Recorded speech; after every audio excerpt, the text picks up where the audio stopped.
I pushed the wrong button. Also, these lights aren't connected right now to my stream deck for some reason. Also, my mic was off or muted.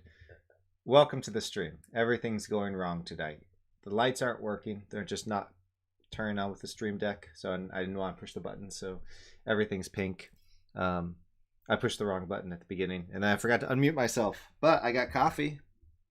And we're going to do some coding. So let's do it.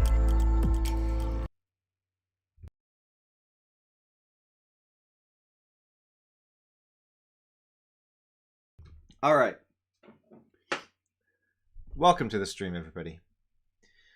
If you were participating last night, you may have noticed that I was joined by the wonderful Jason Storey, who gave some information and demonstrations about trees.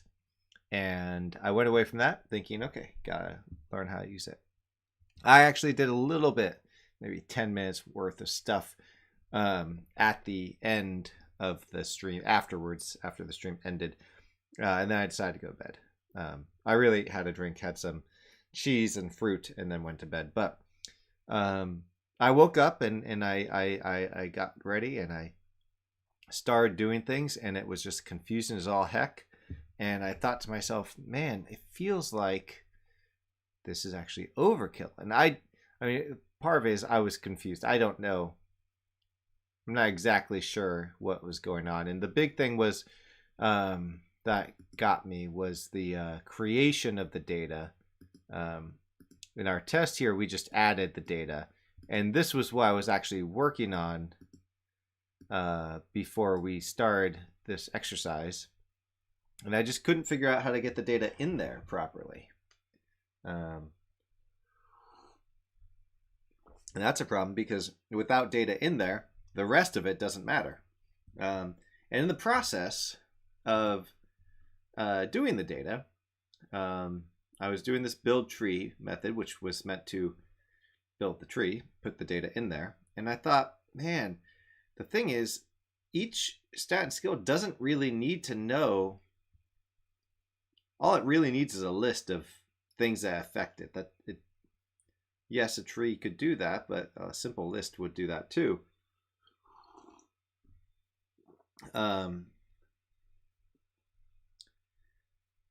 So I did it slightly differently.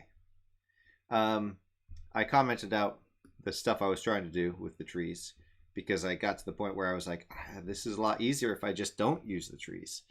Because each stats and skill has its own affected by list, which is essentially just give me the ones that affect this, and all I really had to do was go through each of those and keep searching until I didn't find any more. So now when I'm on a stat or skill, if I make an addition or something, they get updated really fast, and it works. And I was going through and making sure these work so that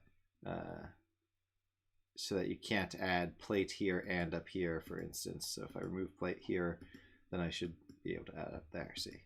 And then it adds as a target rather than as a source. And then here are the sources. So you can add gold as a source, even though gold can't be modified itself, so you couldn't add it as a target because it's not modifiable. The gold value could affect other things. So in this case, I'm going to remove leather just so we can see it all on the smaller resolution size. So in this case, chain novice would affect these three other stats or skills, stats and skills. There's a base value and the proficiency. Then there's a per skill point of chain.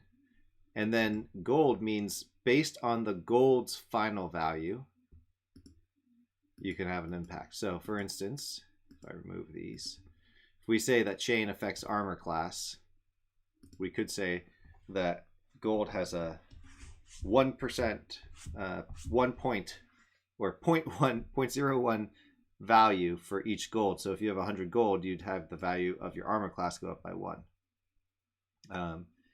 So it's an interesting way of dealing with things. And one obvious way, and actually I don't think I built that yet, so I can do that right now.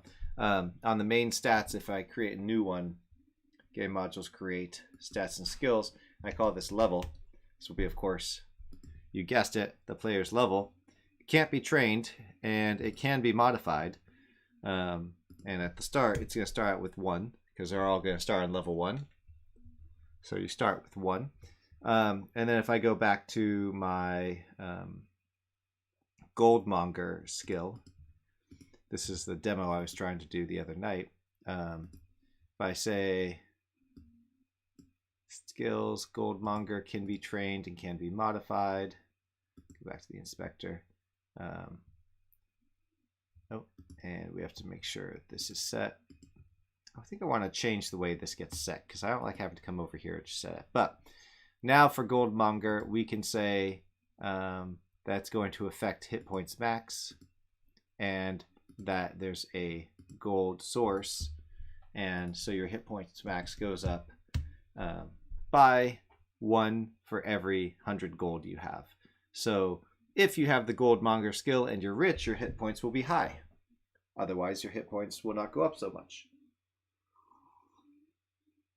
So that's how you would use that, essentially.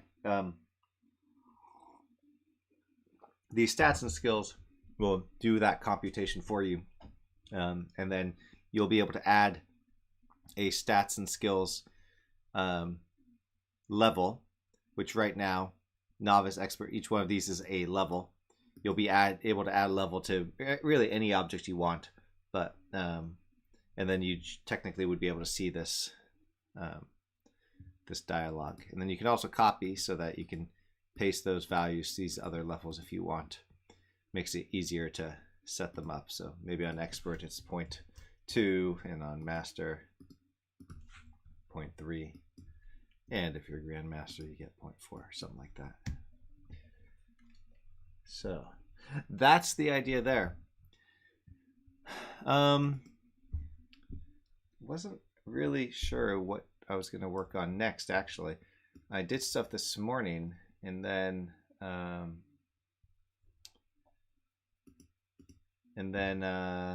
I didn't plan anything else beyond that. I went out to enjoy the sun and the warmth. It was fairly warm today, which was very nice. And tomorrow it's probably going to rain, 80% chance of rain. And here, when it rains, it's usually cold. And that's a shame because I don't like being cold. I don't mind rain. I just don't like being cold. All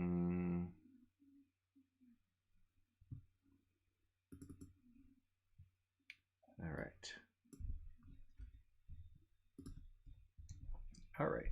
So, I don't know what to do next. So the next thing, I think I had, oh, I remember there was something. I wanted to see if there was a on destroy, scriptable object on destroy. One of those auto things. There is, huh?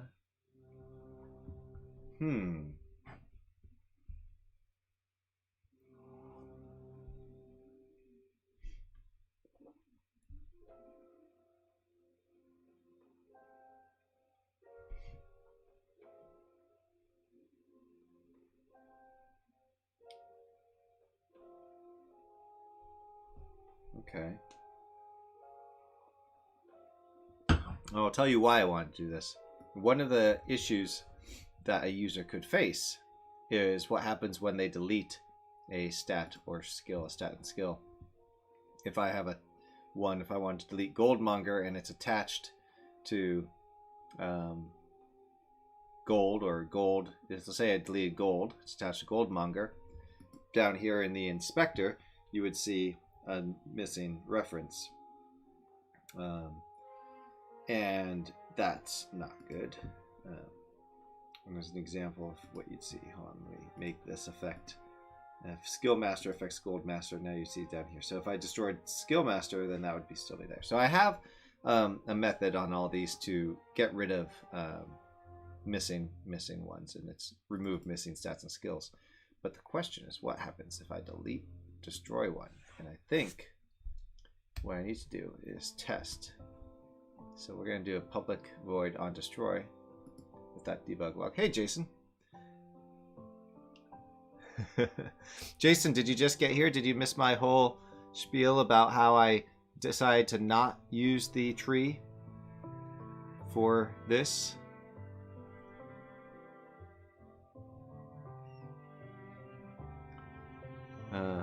Not to disappoint, but I couldn't figure it out, number one, and number two, I started thinking, wow, I could do this a lot. Like, I can do this pretty easily right now. Just testing this, delete that. It didn't actually work. Okay, so I was hoping that on destroy would trigger when it gets deleted from the editor. Apparently it does not, so that doesn't work. What a shame. So, oh well. It's not terribly a huge issue. It's just if someone does delete something, they just have to go back and I think, well, I still need to wrap my head around it is the thing, but certainly yeah, all I really need was that list, and I thought, I can get that list, this affected by list pretty easily. It's not runtime, so it doesn't need to run crazy fast, although it does run pretty fast. Maybe it'll be a little slower if I have, 20 times as many skills, but yeah. So I do want to make an adjustment. I decide I don't like having this mastery levels down here. I need to remove that note to myself as well.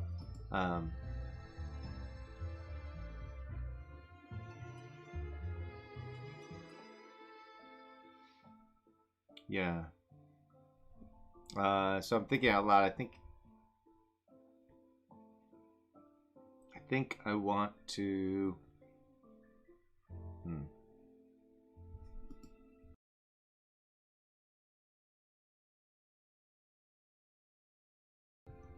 Let me see what happens if I create a new, call this might, and I click on main settings. More details is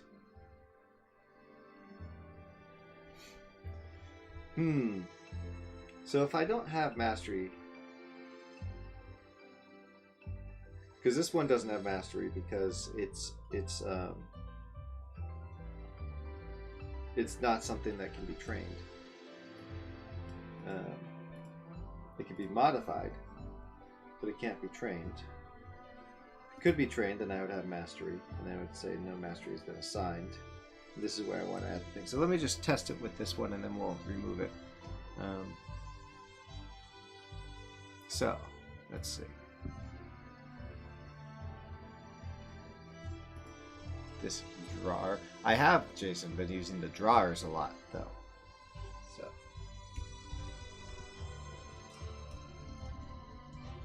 Apparently it's not on this one. Oh, because this is the... Not quite at that point. There we go.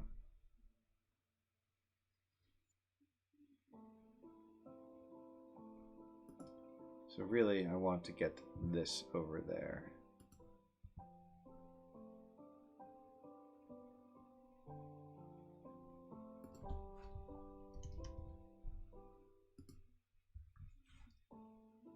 Note to myself. Delete.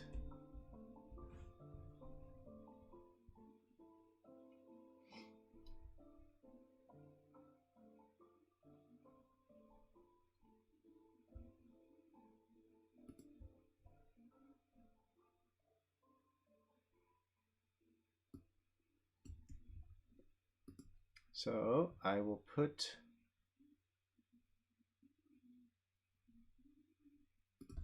this here.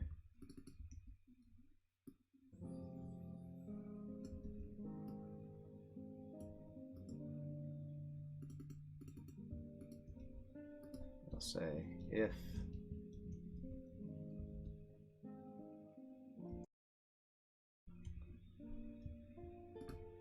not continue, return, but we're going to need to end the vertical box.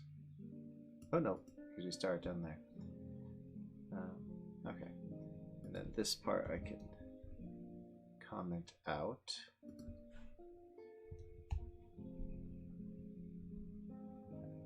Let's see.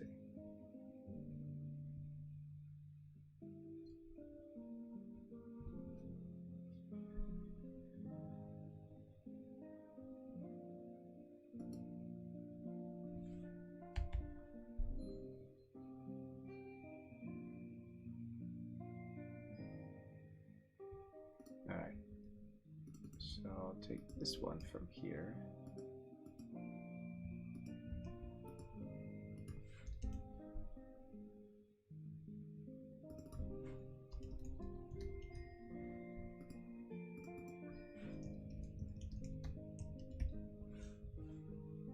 Let's see.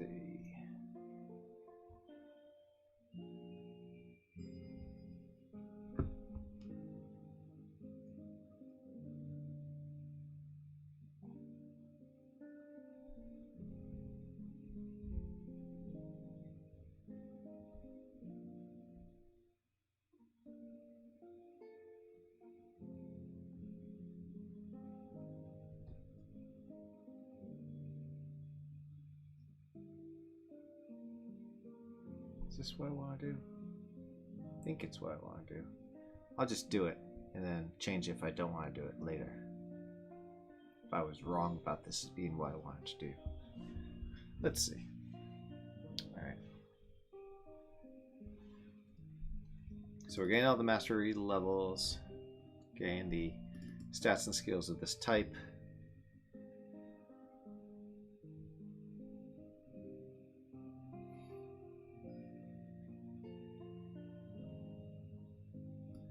Don't think I need to do any of this.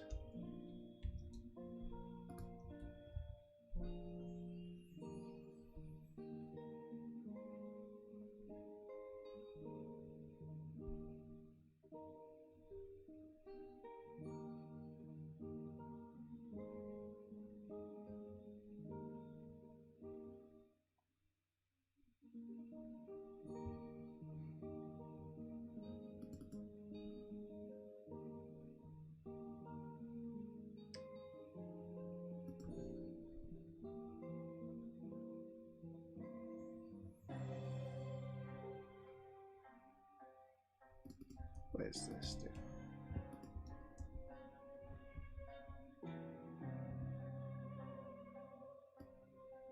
Just gets the index of that. I guess that makes sense. I would need the index of that.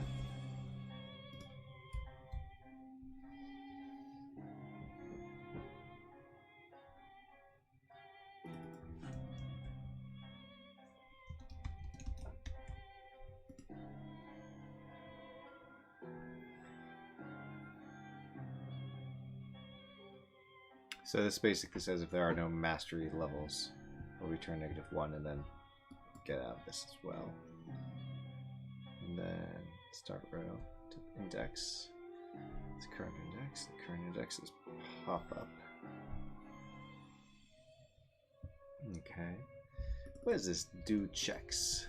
What is that? Check mastery count. That's important.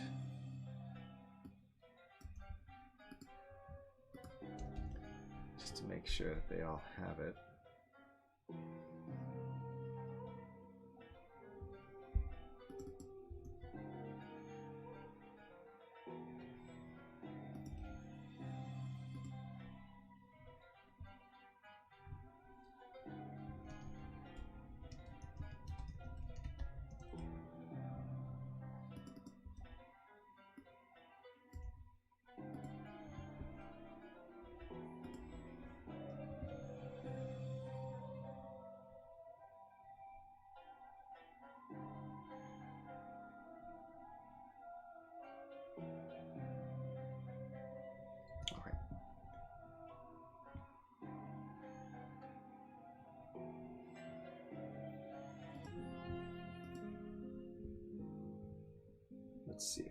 works.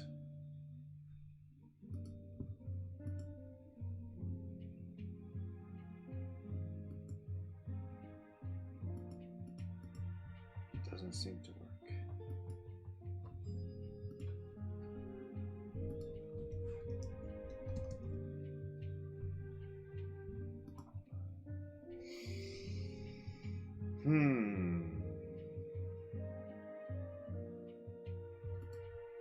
I think I just didn't.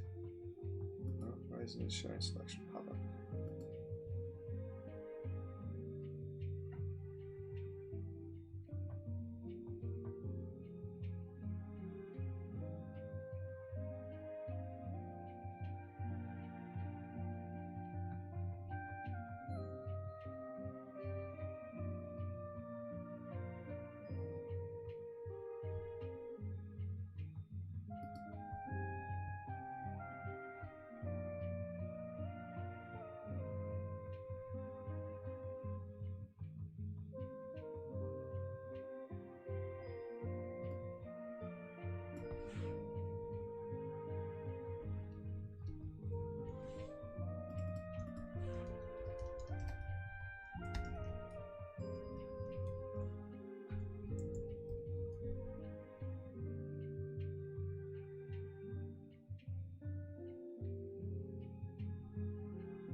So that was happening because one of these does not have any levels yet. The other one does.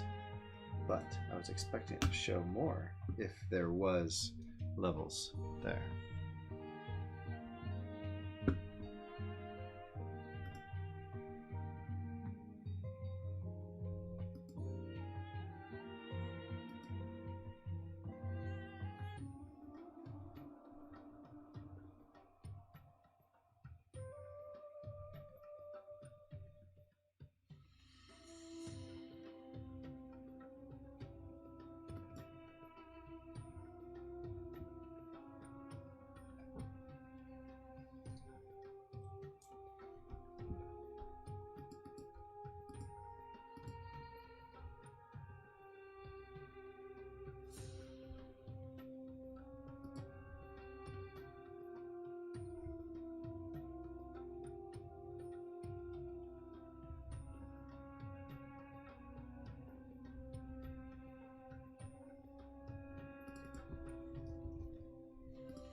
Guess I don't really need this to return anything in this context.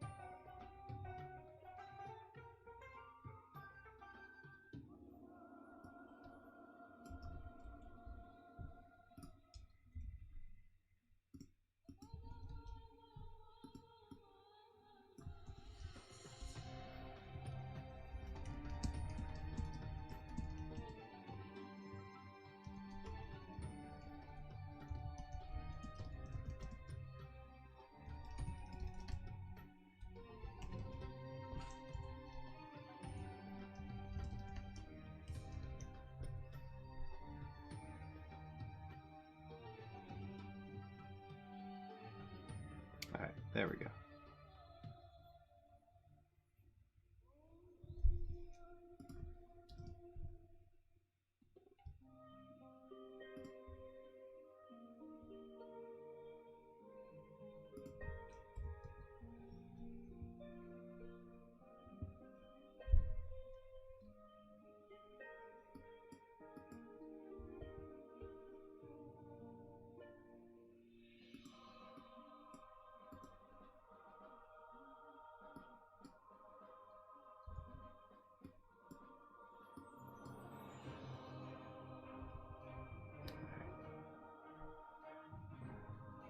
So you can undo, which is good.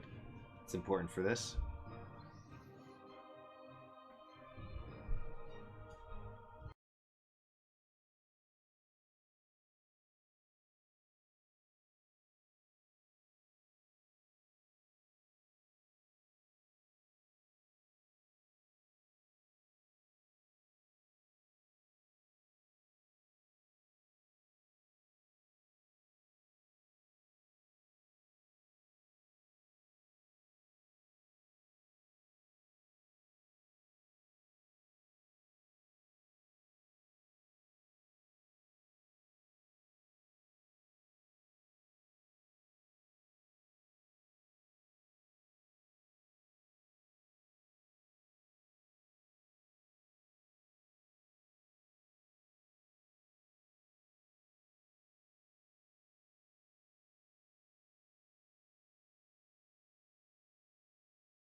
It was muted. I wasn't really talking, but I don't know how long it was muted for. That's the second time this stream. And I thought I got a good night's sleep last night. Clearly I did not. I do remember I had some pretty vivid dreams. I woke up in the middle of the night to go pee. But I thought I got good sleep, but I guess I didn't. I need like a... Well, I mean, the Stream Deck has a visual indicator that's muted. It's red versus green, the mic button is. But I need some other visual indicator. Alright, let's see if I get that error again, or a different one. I did, okay.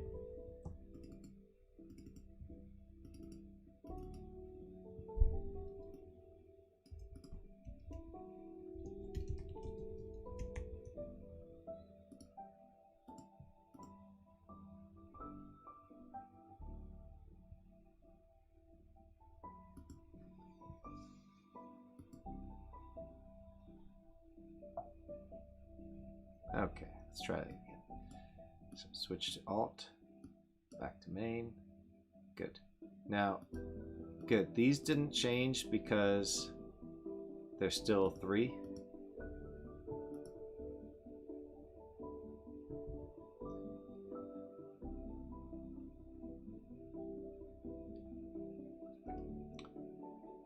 Yep.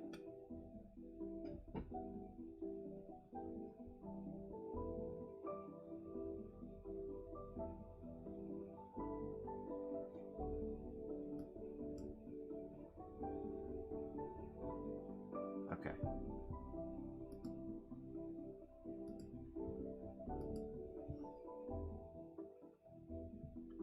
So more details doesn't actually do anything, it turns out. I'm pretty sure. I'll leave it for now because maybe it will do something, but I don't think it does.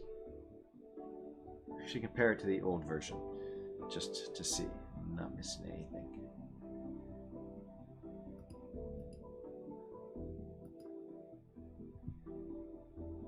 So this is the old version.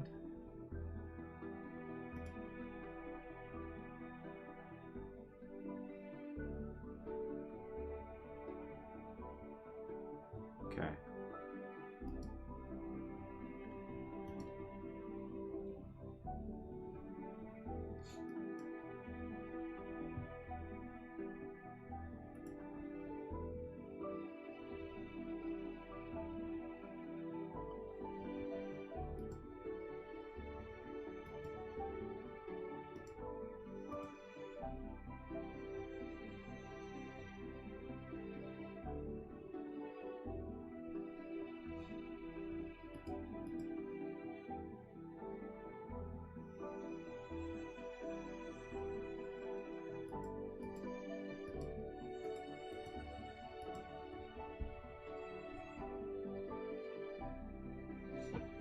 Okay.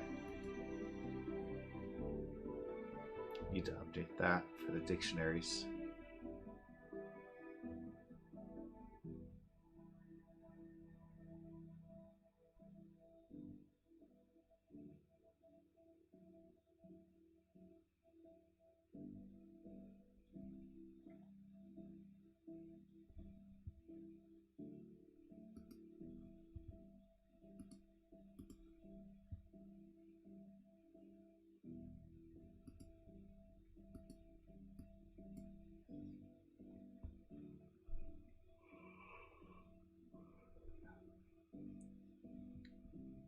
Okay.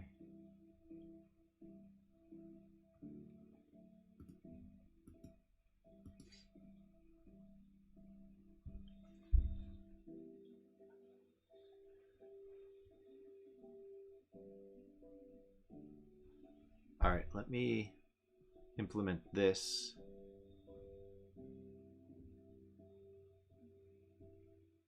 In the items.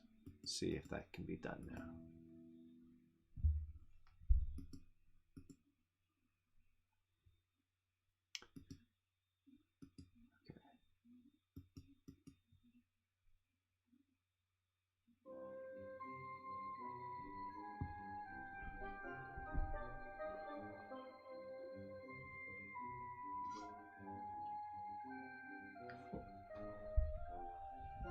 Alright, so I need to just put that there.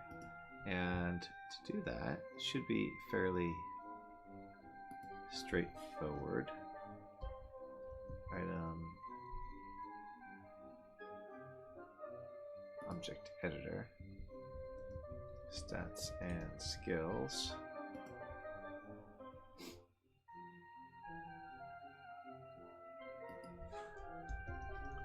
So I'm going to put it right here in my stats and skills editor. The whole point of making that a drawer, thanks Jason again for the tips there, was for this, so I can easily reuse it elsewhere. So in my stats and skills editor, stats and skills, show, where's my show of stats and skills? Oh, mastery levels.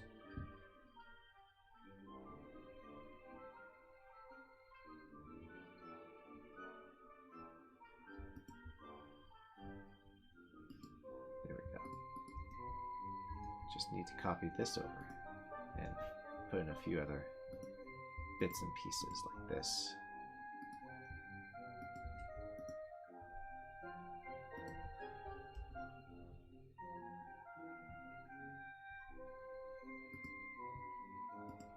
And this.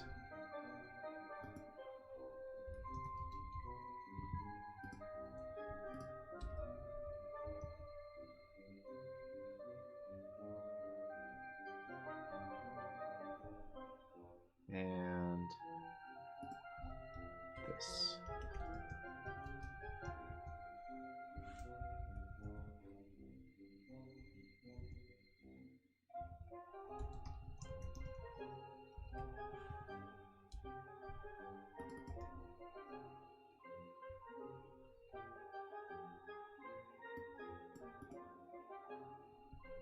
Not here. This doesn't live here. This lives on item object.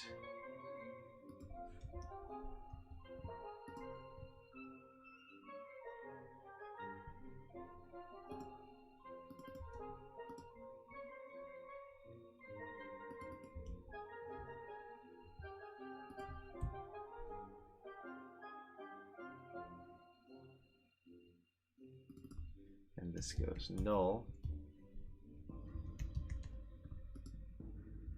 That should work. I was planning the whole time that this should work as null. Let's see.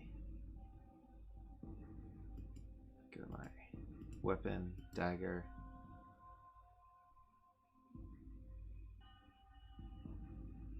Oh. Okay, it's kind of working. I got some weird ordering issues, but that's okay. Let's see, I guess I do want to do this stuff first. And the header, I don't need copy here anymore. I built that in to the rest, so I don't need that or that. I just need the big header. Okay. And then show the drawer and then end the vertical box. That should put all this underneath. Perfect. All right, so we need some stuff to add. So let's go to our main stats and we're going to call this, create new one called attack and damage. And both of these can be modified, but not trained. They both start at 0 points, and when you go to your weapons, like your dagger, you can say attack, ooh, good, and damage, and then you can say that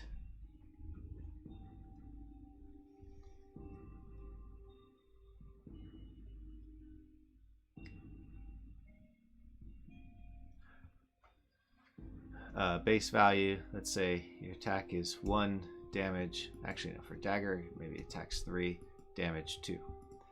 So, I wonder, do I need per skill point for this? Probably not, because if I were computing this,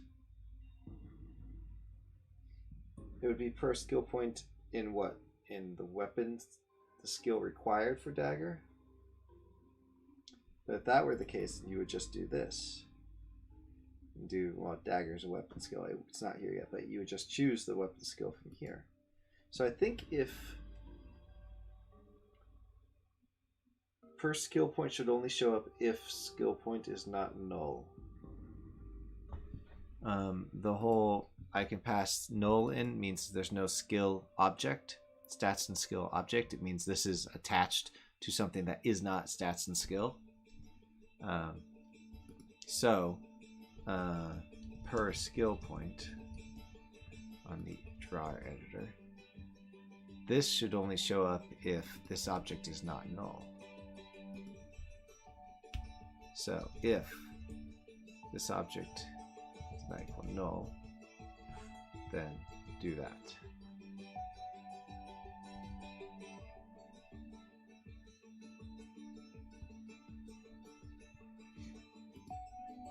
Just check it by going to another. Here we go. Okay, so that seems like it will work. So if I go to my weapon skills, create weapon skills that I will need. So dagger, sword, axe, staff, spear, bow, mace. I think those are the ones I'm using for my game. And if I do the manage stats and skills, I can select them all here and just quickly go down and say can be modified and trained. Somewhat quickly, I guess. Could probably put in an all button. They all start out with 0 points. Skills. All of these can be trained. Main stats. Those can be modified. Gold cannot. Hit points cannot. Hit points max can. Level can. Base stats. Might. We need all the other base stats. Stamina. Luck. Wisdom. Personality. Speed. And accuracy.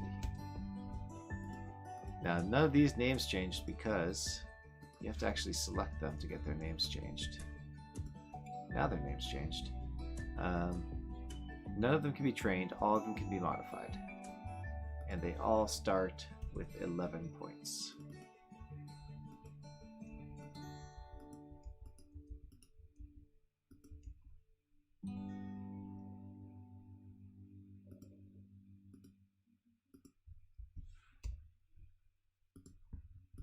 Alright.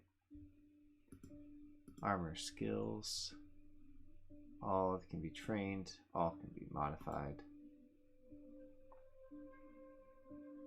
Alright.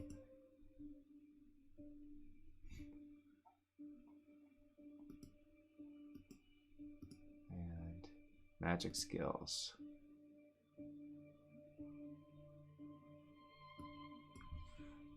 Fire. Ice. Water. Earth. It's not ice, it's actually air. Light. Dark. Mind. Body. And to get their names to change.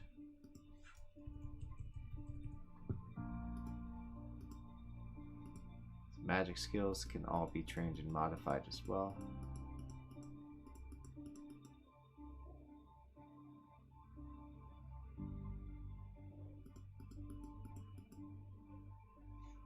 I saw half of the trailer to the Batman movie, and I thought to myself, why did they make another one? Didn't we have enough of the Batman movies? I feel like it's only been 3 years since the last The Batman movie or something. But I don't really watch those, so I don't actually know. Okay. And then our skills. We select Skill Master. We're actually going to change this. We're going to call this Armor Master. And so Armor Master is going to affect chain. What is this? What is the meaning of this null reference exception?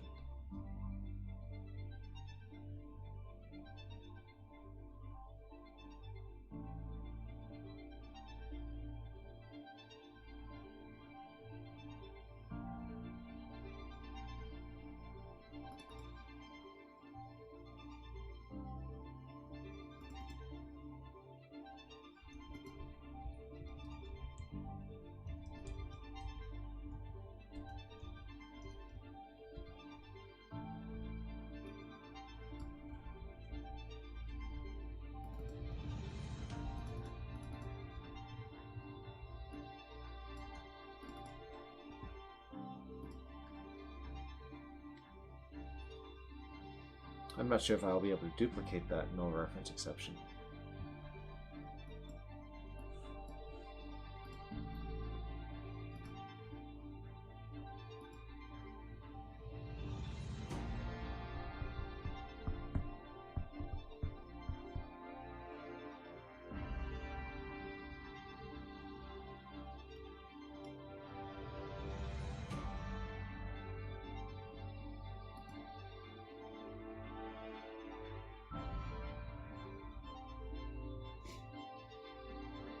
Okay, apparently I'm putting a lot of things into this console.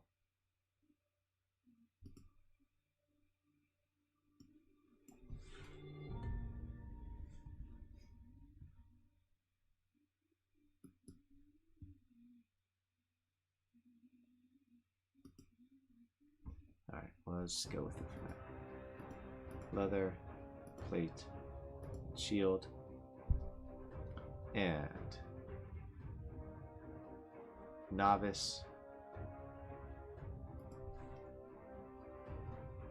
Point 0.09, 0.09, oops, 0.09, 0.09, 0.1, oops. So basically, this is 10% proficiency gain for all of your armor skills if you have Armor Master. And just paste it to each of these and up the value, so proportionally. So 3.6.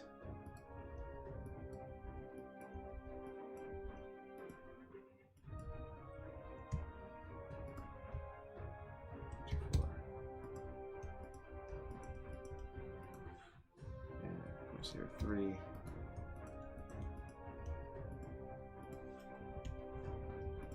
So this is the point of, well, it's half the point of the stats and skill module, to make it somewhat easier to manage gobs of data.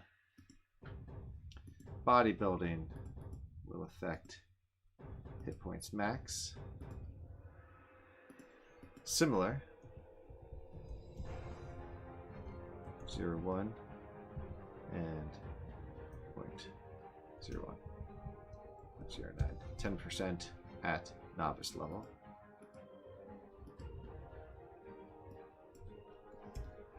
%, expert level, starring.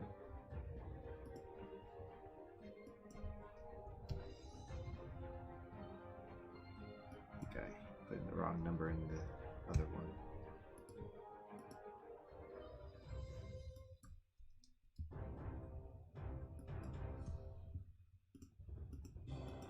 Master. Yep, 0.27.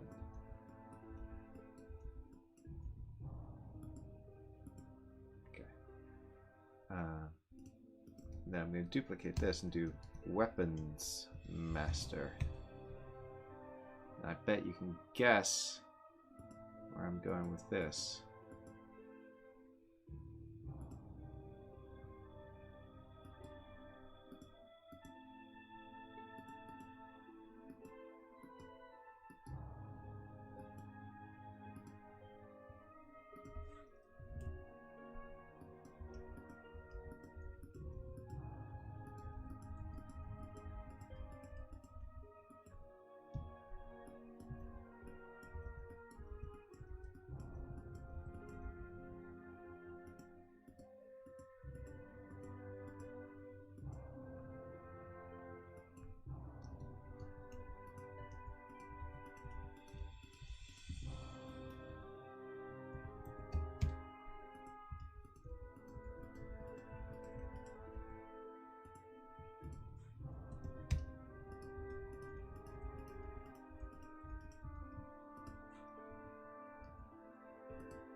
And one more. We're going to change random skill. We don't need random skill. It's going to be spell master. I'm going to change this just weapon master. Spell master is going to affect all your spells.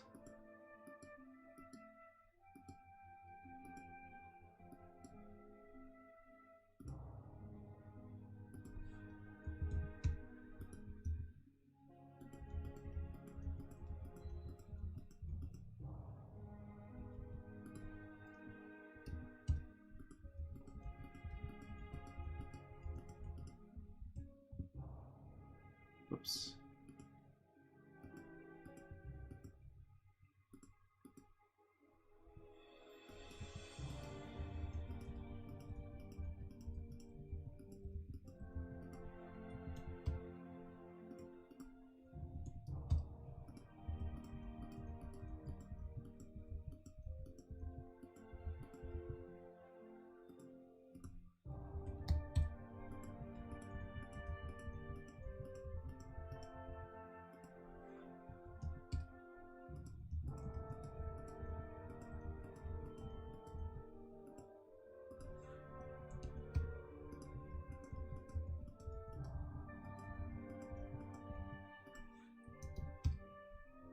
Oh, that's not what I wanted to type.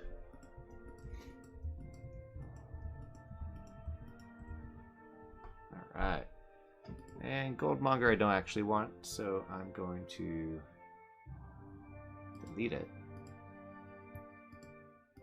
Bodybuilding, got that. And then I'm going to duplicate that to meditation.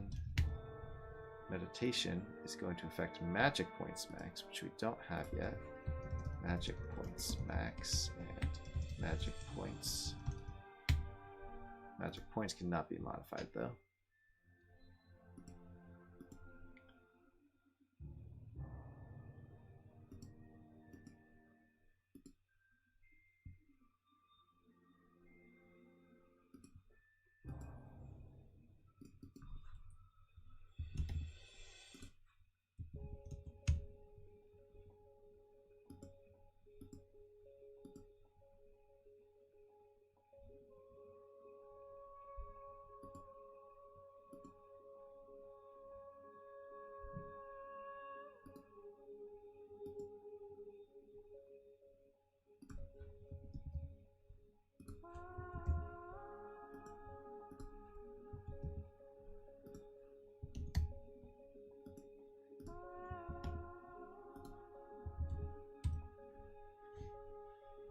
Okay, we can have lots more skills, of course.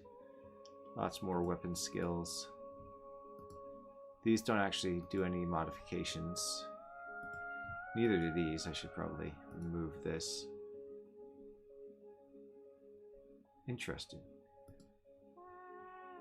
Okay, it also removes the source. Okay.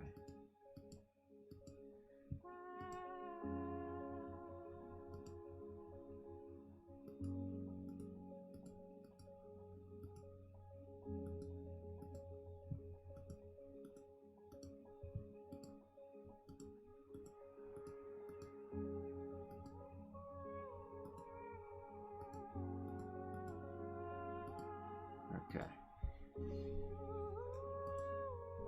Base stats don't do anything either. Magic skills don't do anything either.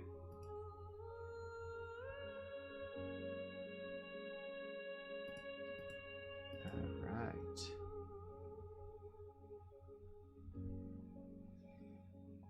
Alright, so let's see. Now we can go to our items then and set up all our weapons. I'm going to copy this and just paste it to all my other weapons.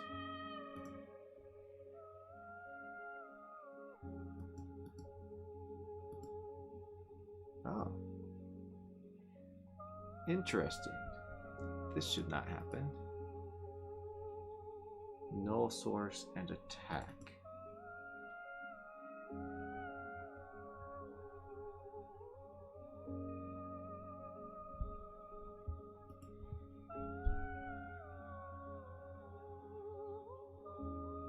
Can add modification. What was this telling me?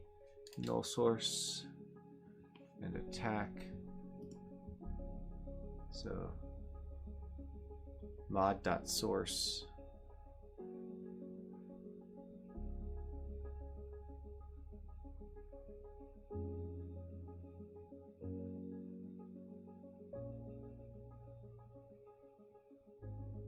Okay, so mod.source is null. Mod target object name is attack.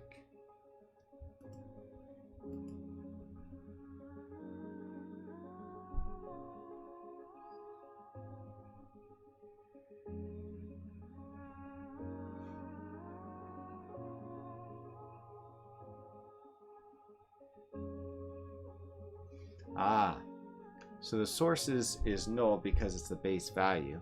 This object is also null because it's not a stats, it's skills. So it's thinking, oh, source is null, but we need to say and mod dot is base and not mod dot is per pointer skill. Because if either of those are true, then this source would be null.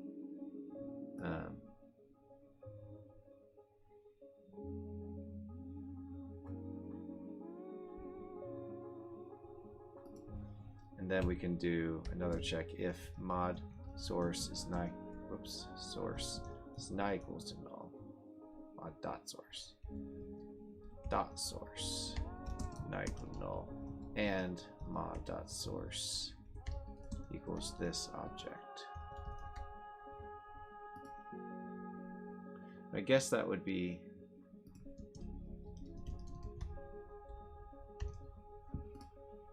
then I wouldn't need that one.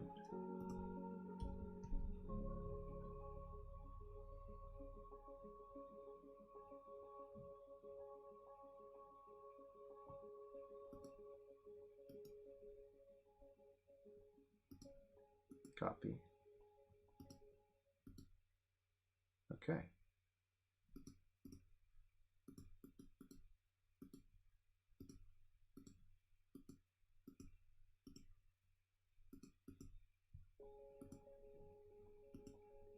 The bow actually needs to be different.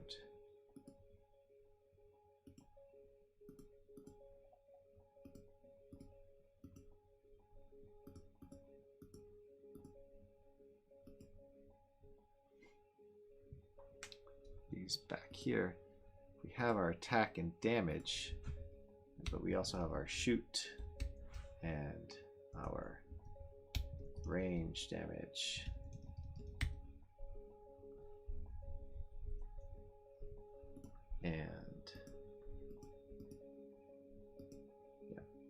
And our bow will actually affect those two instead.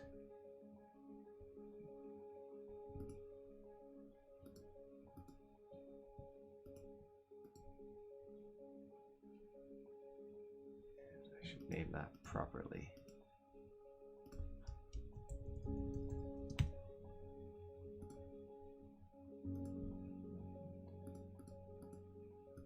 I don't know what the actual values are going to be, but you get the idea. I hope. And then we need the same thing for conditions. So similar, just need to throw it here. So these are attributes.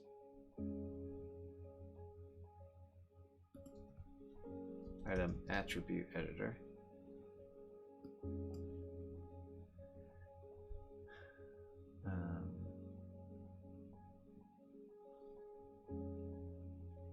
Where's my object editor?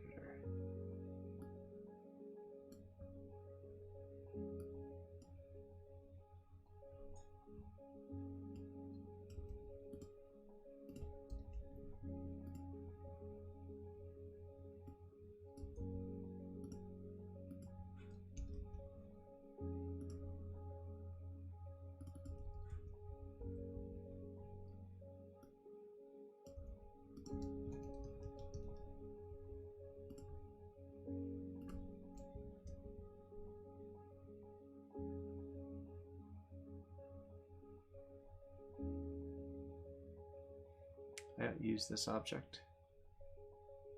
What do I use? This attribute. Ha.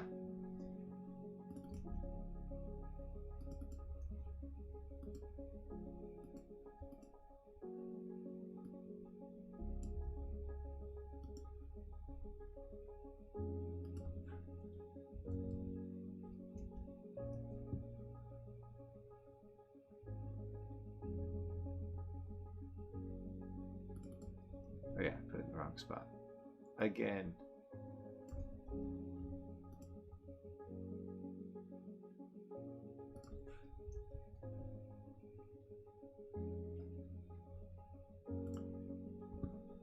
Alright, so now that should show. I don't need the header. Or not, I don't need most of the header. All I need is a miracle. All I need is this one line. Now you're going to have that song in your head if you know what song I was referring to. Alright, so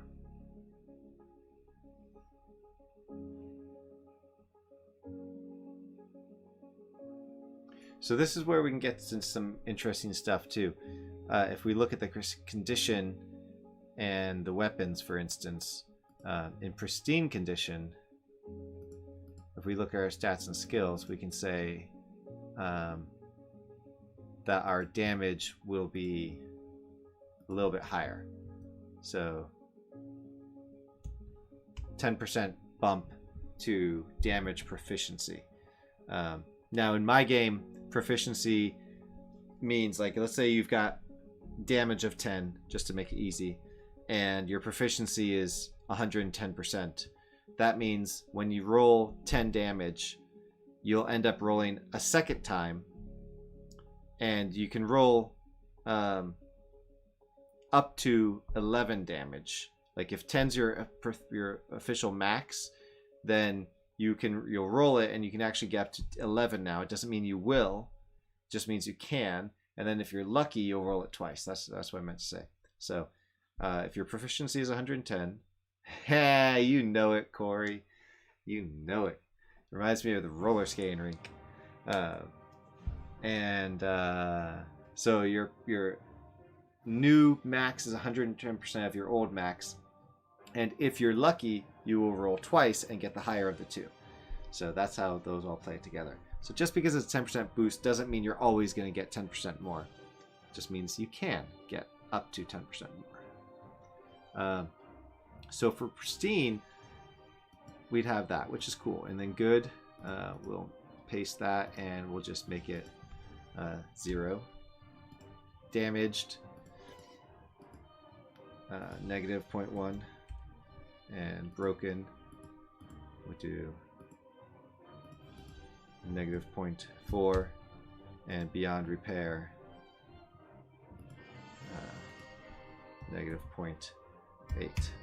So really, really low damage if it's beyond repair.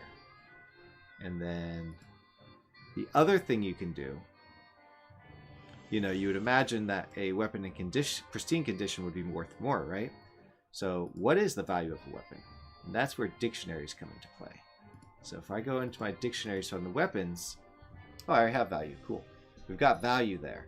And I've just put them a random amount. So I guess it looks like it's 300 for each. So 300 is the value. Let's just say that. The condition now can go into our dictionaries. And wow, I already wrote this too? Neat.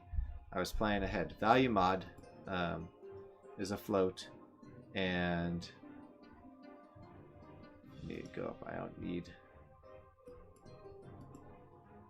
this test can be deleted.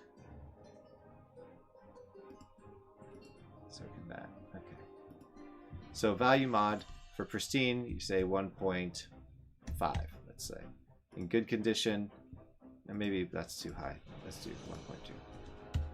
1.2. In good condition, its value mod is, I guess mod would be in the same vein. To keep it to 0.2, negative 0.2, broken negative 0.6, beyond repair, negative 1 means it's got no value when it's beyond repair. So now, this is something you would have to code in your own game. Anything of the dictionaries, that's not going to code the value for you, but when you go to buy and sell, you will do your math on whatever it is that you've got that affects something's value. It could be a merchant skill and other stuff as well. But that way, these can all work together in a predefined way. How would 120%, you said an extra roll, would that cover the more than 100% or each only additional 10%? So the extra roll is if the player is lucky.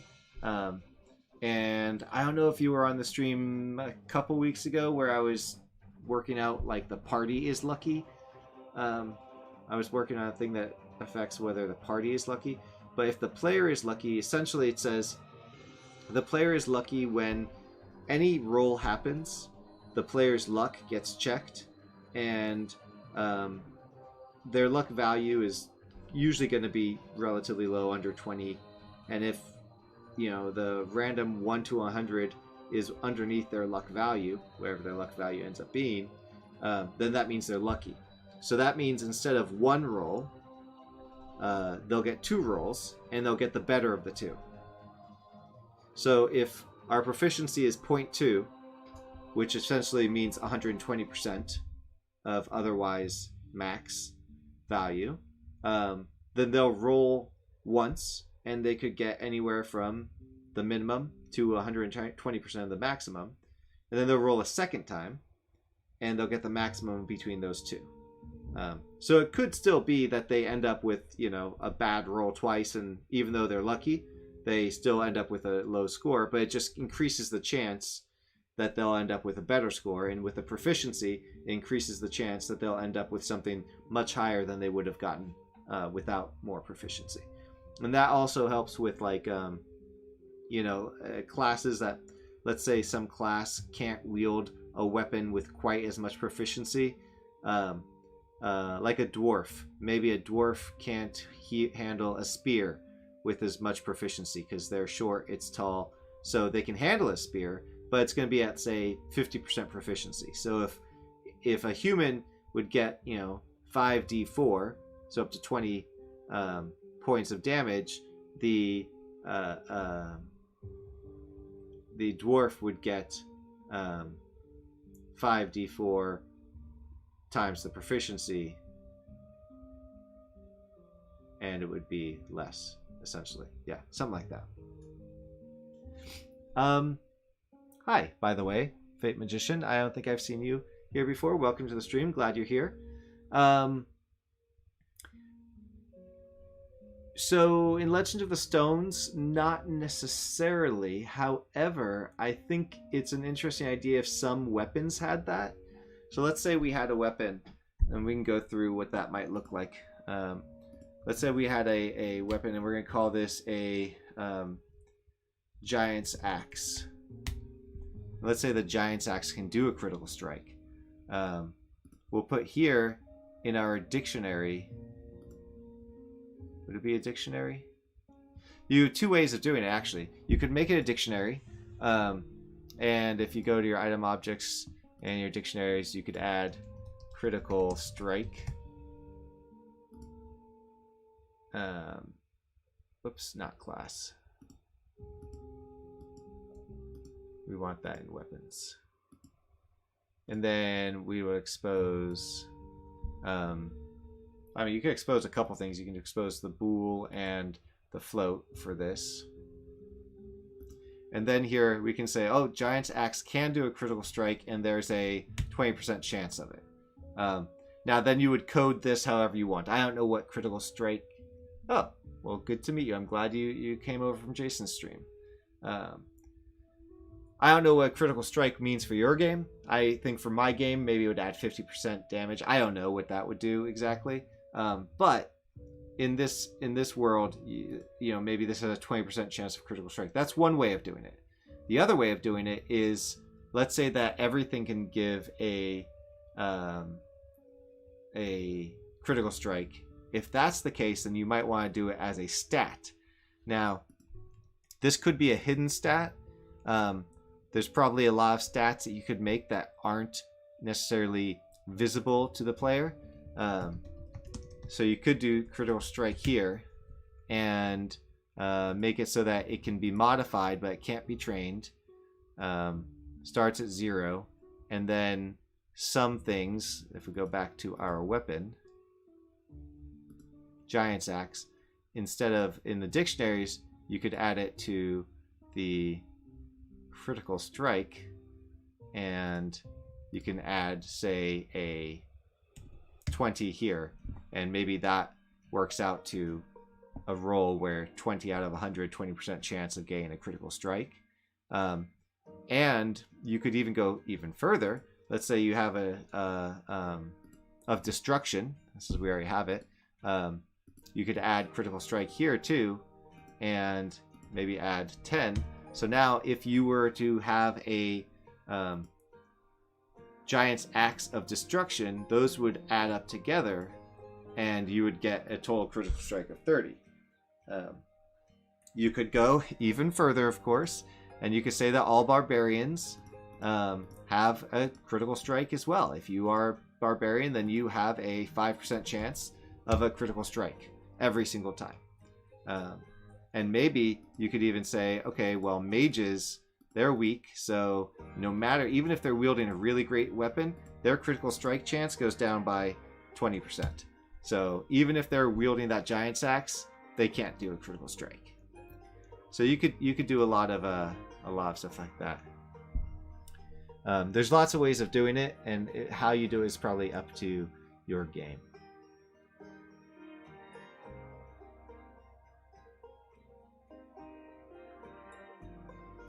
Yeah, Corey, I for some reason I can't remember exactly what the proficiency means when it.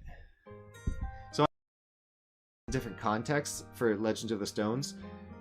If you're proficient in might, 10 by 1, 10% more efficient in might, it means that 10 equals 11. Essentially, since there's no rolling in might, it's just 10 equals 11 now for you. But if you're proficient in a weapon, then I think, yeah, I'd have to remember, but I haven't actually coded that part of it ever, but I think it's something to do with like 10% more attack, or damage rather, or something like that.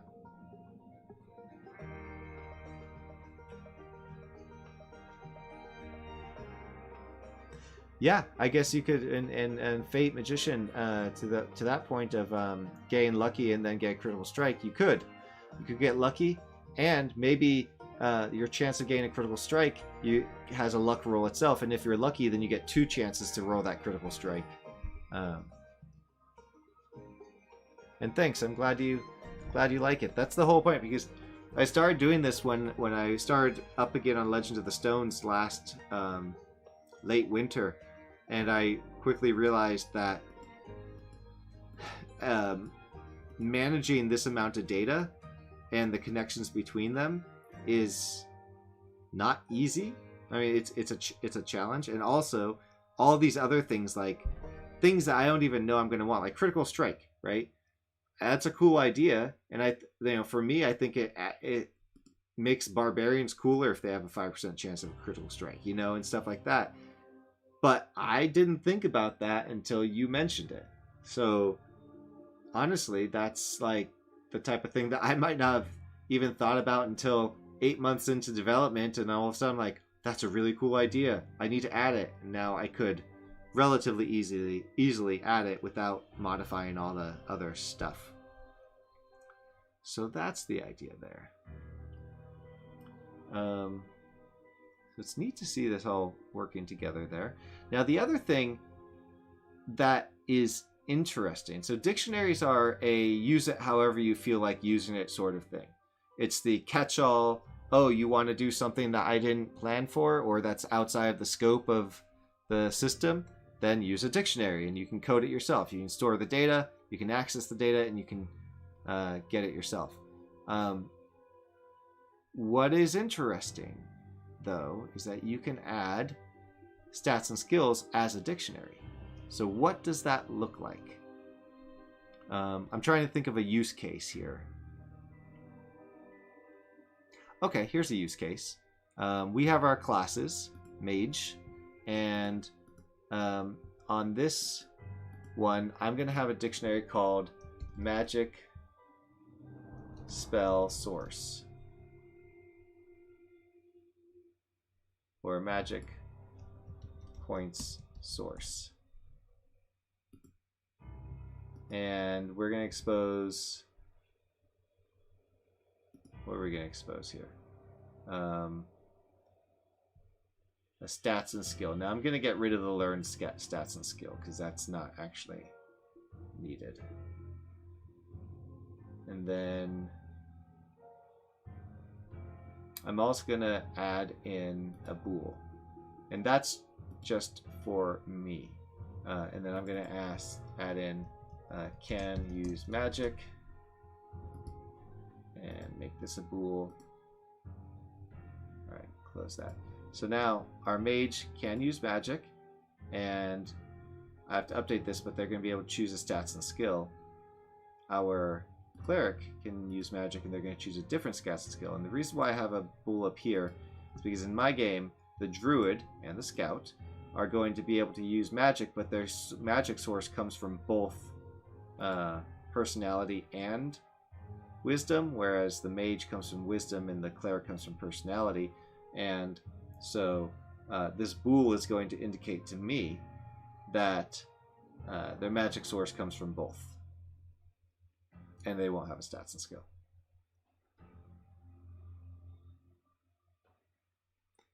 Whew, well, hopefully, Jason, I've designed a good system here, even if the back of it's behind the scenes like a bit clunky here and there.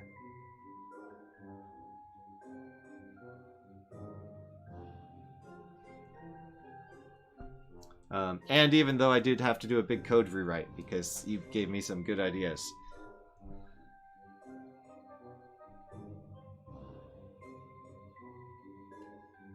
Yeah, well, hopefully, Fate, hopefully once this whole rewrite of the modules is out, you'd find it faster to use the modules to do that prototype than hard coding it yourself. That's kind of the goal too. I know there'd be a little bit of a learning curve there, but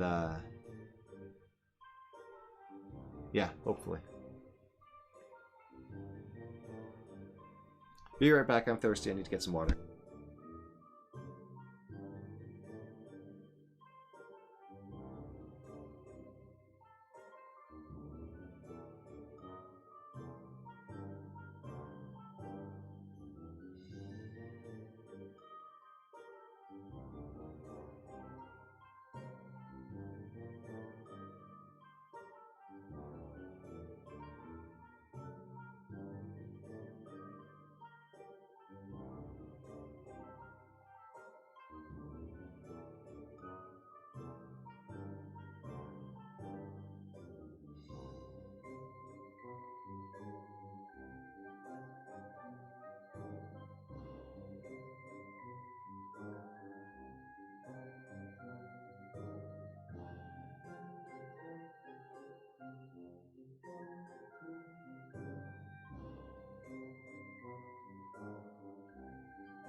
All right.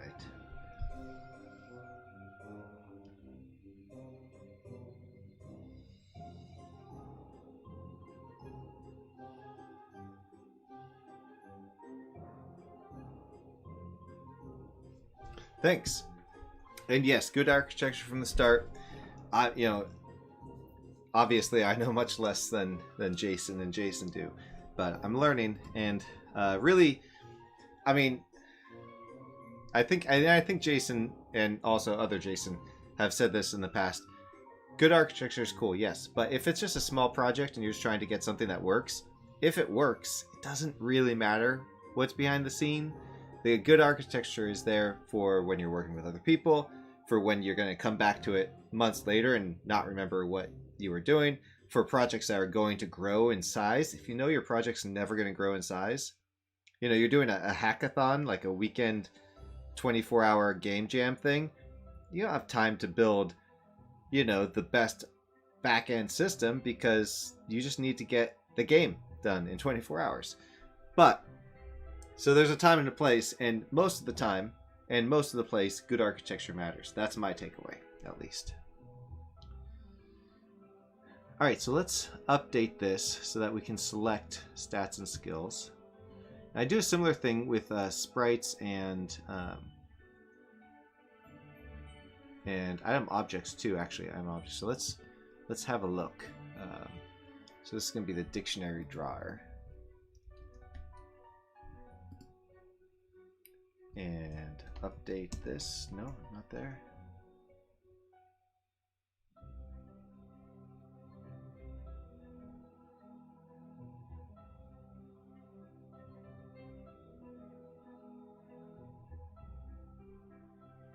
Oh, that's right. It's the key value drawer. There we go. So this is for learned stats and skills, and we're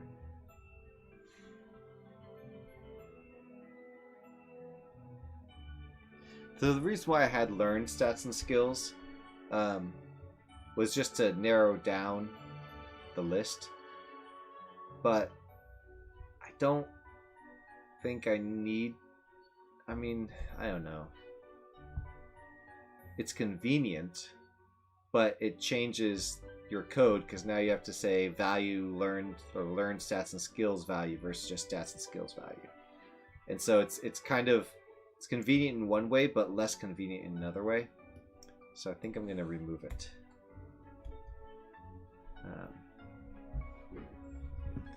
And so that's going to throw a bunch of errors elsewhere too. So we need to remove it here. And while we're here, so for item object, we're just bringing an item object and attribute. So the reason why we're doing this here, why is the reason why? Because it's a scriptable object. So it's okay to have references to other objects. This doesn't get saved at runtime. That being said, we do have to make sure we have a runtime version that uses the UIDs rather than the scriptable objects, or rather, it uses both and has the ability to repopulate the scriptable object at runtime when it loads. Alright, value, stats, and skills.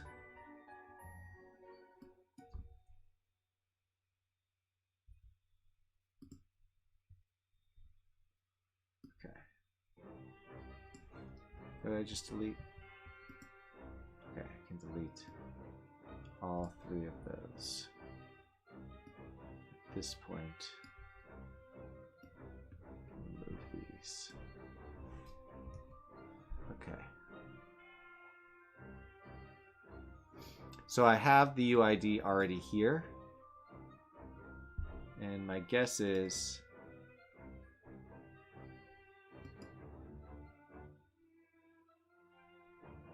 item object UID. Okay.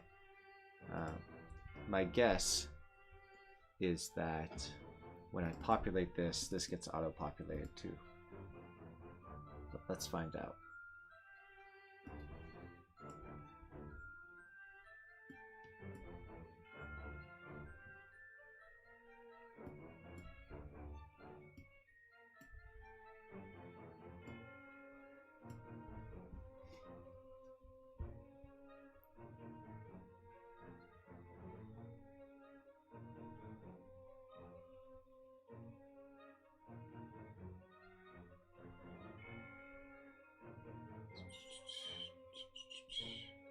So I have a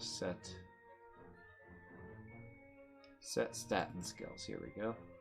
So new, it's going to be stats and skills value.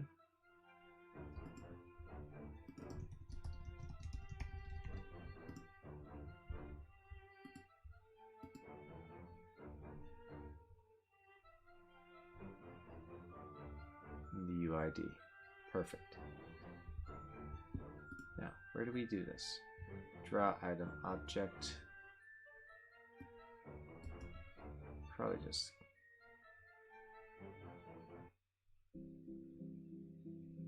Oh, I see. Okay.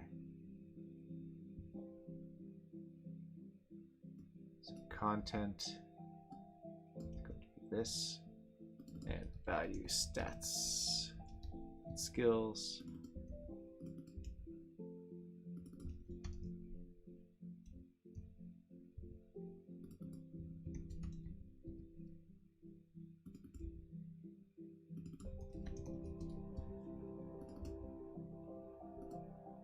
The second one, content 3, is here.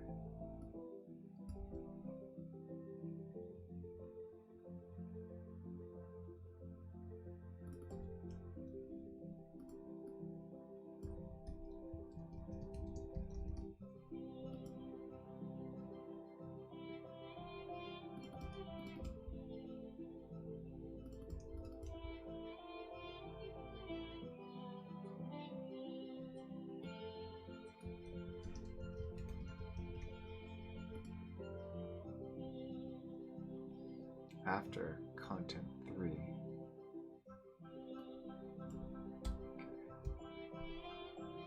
Now, what is this copy paste item?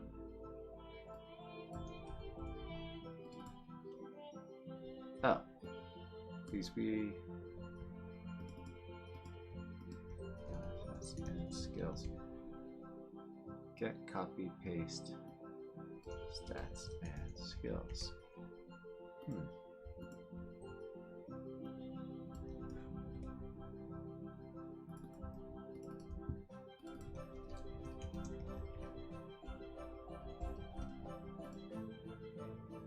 As key and dictionaries.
Whoa.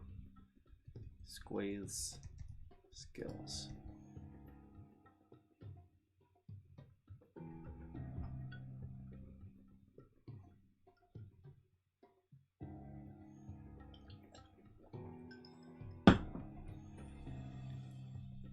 All right.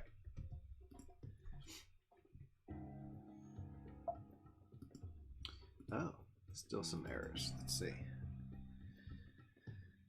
Yeah, I think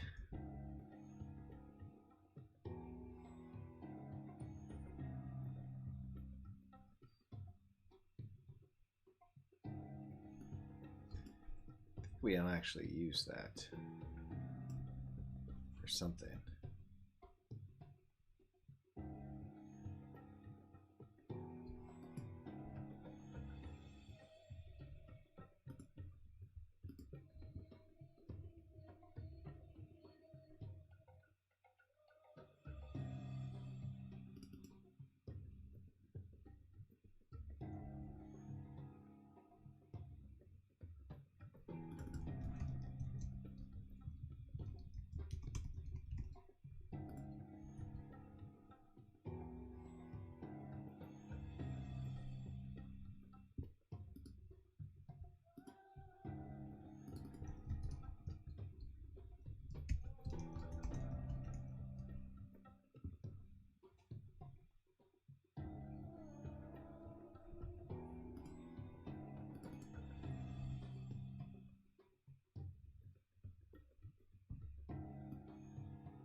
Okay. So now we can assign any of our stats and skills to this. So for this one, I'll just use Wisdom.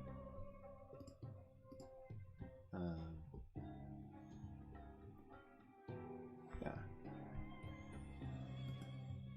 Can we copy this to another character class?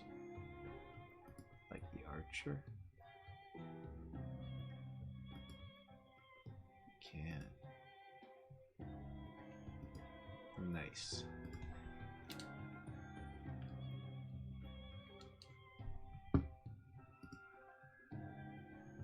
Barbarian can't use magic.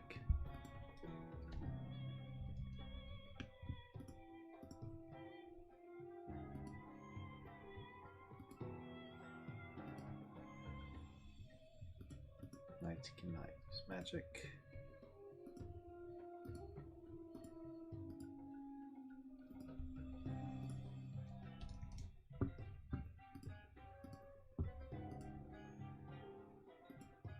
Okay.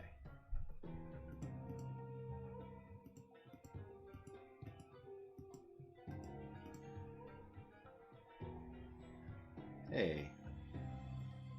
Didn't we add critical strike? Did we move it, or did it just not save? Let's see what happens if we save a script. Sometimes I write code and then all of a sudden I realize it's not saving. Okay, well, it seemed to save this time.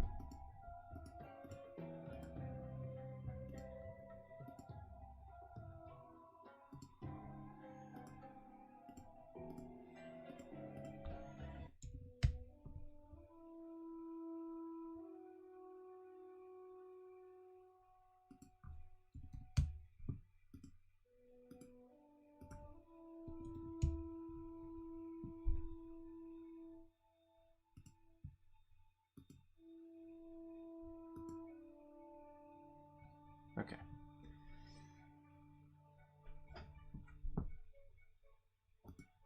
So there's lots of stuff you can do with that. Flavor text. You can add flavor text. You could do, so like, I know in my game the knight can upgrade to a captain. And so if we go into item objects here on our classes, we can add a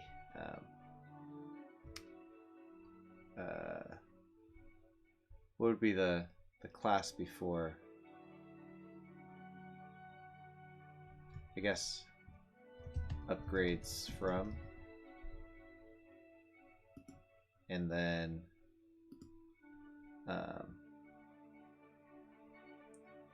we could have, you could do a bool if you want to just hard code like, yes, it upgrades from something, false if it doesn't, or you can just have a item object. And then captain, you can say upgrades from knight. Oops. Knight. Then do whatever you want to the code for that. Hello, the bull.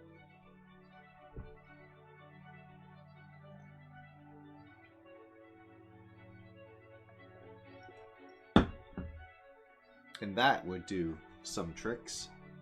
Another thing that I have in Legend of the Stones that you could add in this demo here is disposition. Disposition. And disposition is going to be an item object. Why is it going to be an item object? Because I'm going to create a new folder here called disposition, and I'm going to create 3 new item objects called good, evil, and neutral.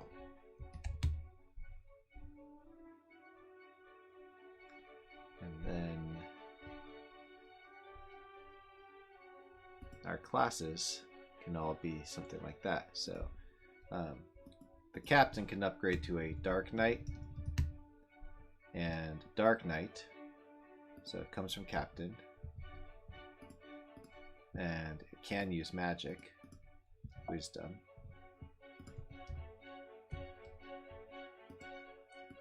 and disposition is evil, whereas all the others disposition is good or neutral right now.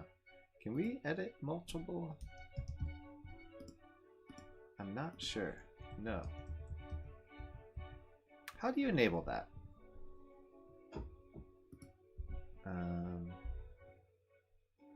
Item object editor. Can edit multiple objects. What does that mean? Ooh, how'd it go?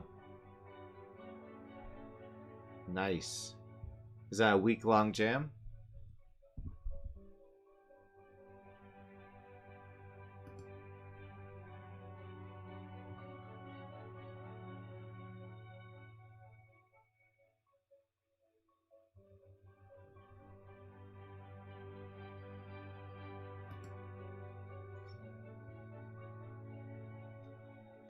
I see, so it's not built in.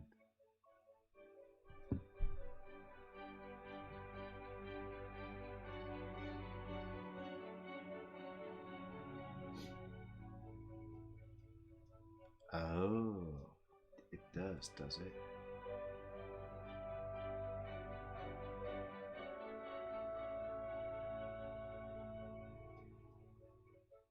Serialized object and serialized property system. You don't say. I've never used this.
Oh, I didn't know that. You can shift right click on property names.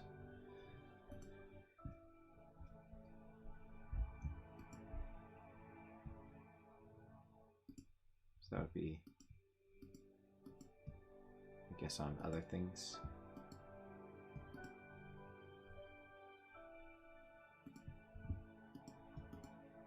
Huh. I didn't know that. So if you hold down shift and right click, you can print property path and it'll show you the variable.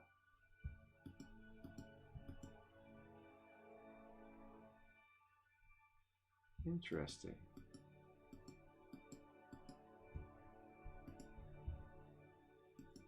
Doesn't work on my stuff.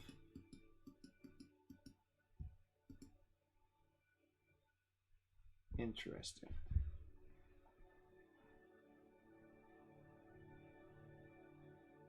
Oh, you know what? Disposition should be an attribute, not an object. Let's delete and test what happens when we delete on our classes. Dark Knight. It's just empty now. Okay. So disposition. Let's fix that. It's not an item object, it's an item attribute.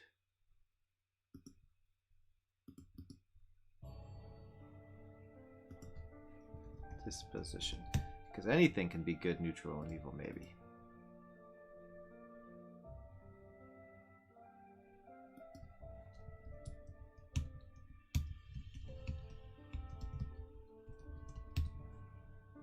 All right.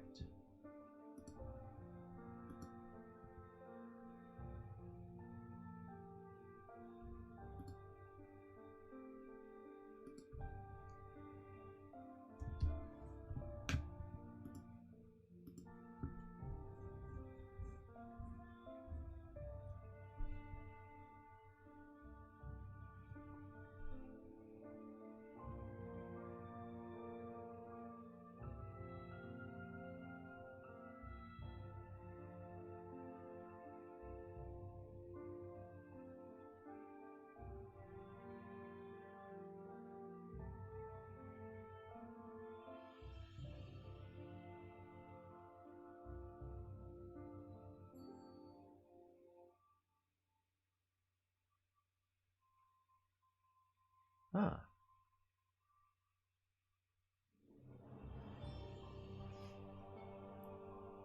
Oh, like when something changes and it's not updated in the prefab, it goes bold.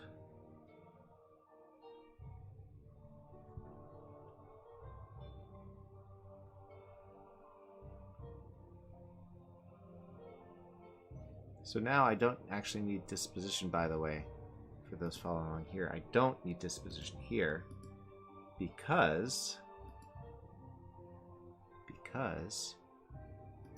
they go here.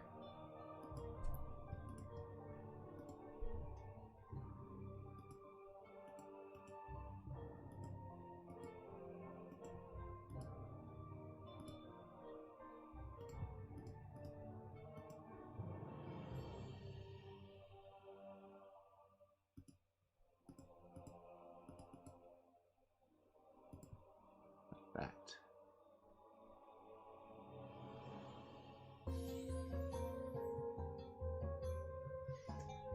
I haven't learned property drawers yet.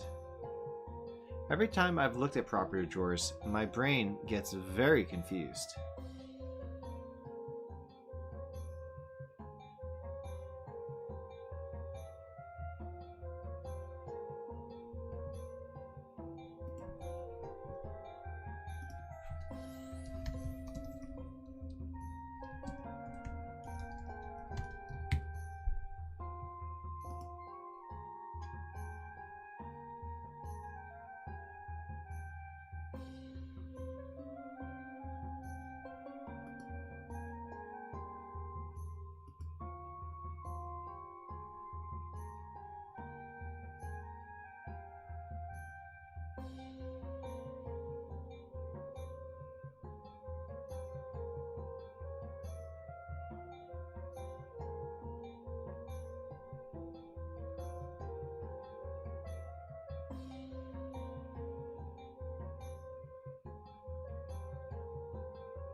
Hmm.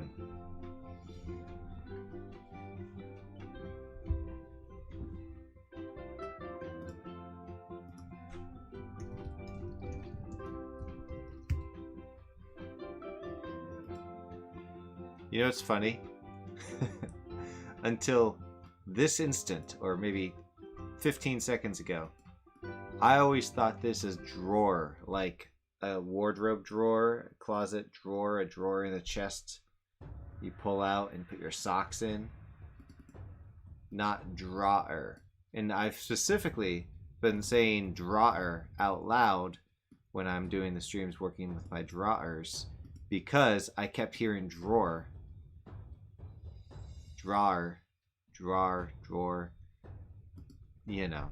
And until right now, this is a property drawer, not drawer. And this whole time, part of my confusion, if I'm honest, likely revolved around me thinking of it as some kind of drawer that gets pulled out inside the code or something, or inside the inspector, rather than a thing that draws a property. Oh well. I'm not afraid to admit it. It's just the way it is. I am afraid of whoever put this page together and accidentally didn't put the hyperlink on the S. Unless it's not supposed to be. I guess it's not supposed to be. Ah, man, that's confusing. Alright, base class derived custom property drawer. Drawers. See, drawers from.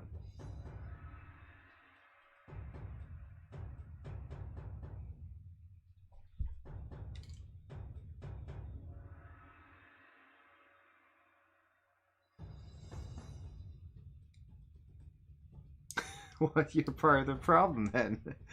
That's okay. It is easier to say. Drawer.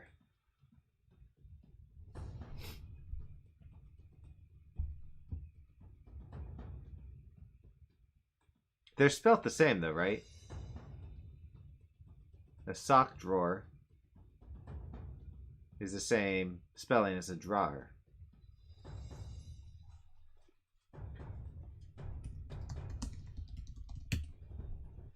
One that draws. A box-like compartment. Or underpants. Alright. That's fun.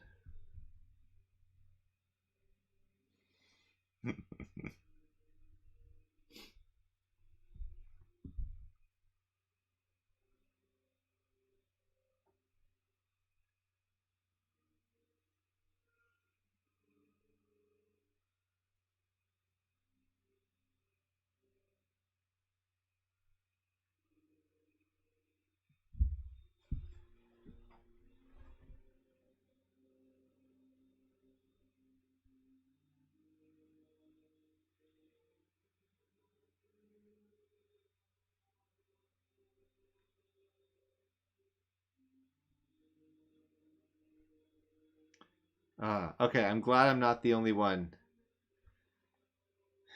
We all have some version of conflation with drawer and drawer. Jeez. I wonder, yeah, maybe a lot of people have that conflation.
I didn't. I'm just not talking. Sorry.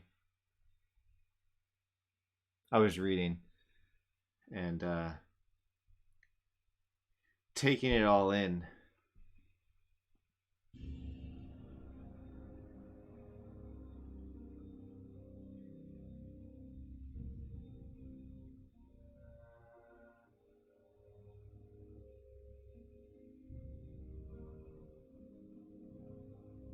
Hmm.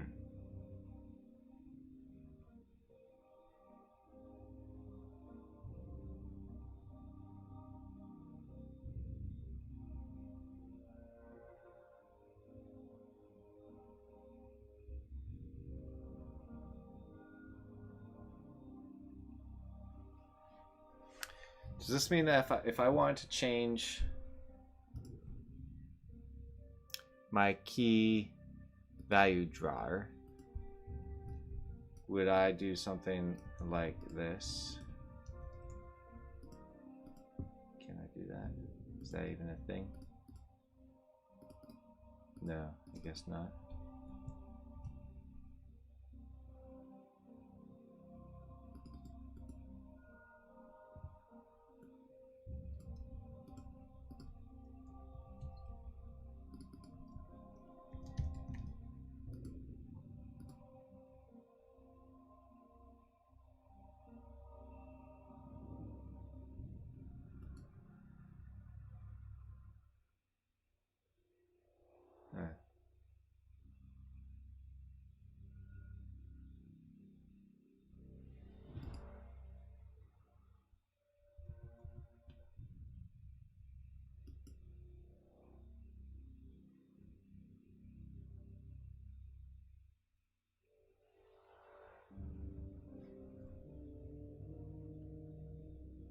You guys not able to hear me?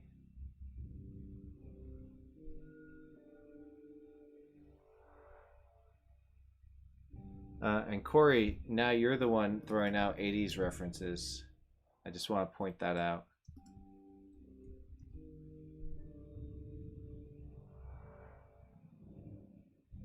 Oh, I see. Okay. Well,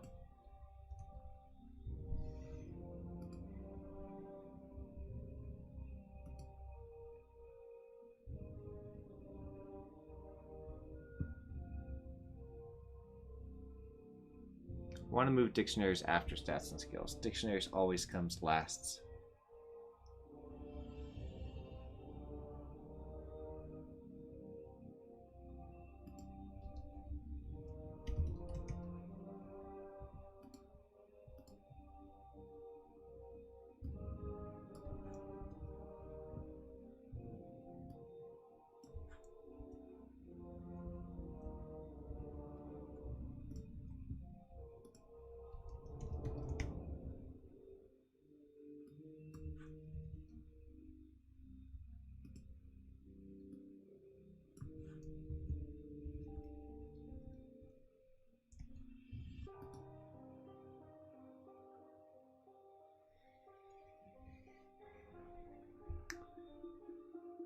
I did start it.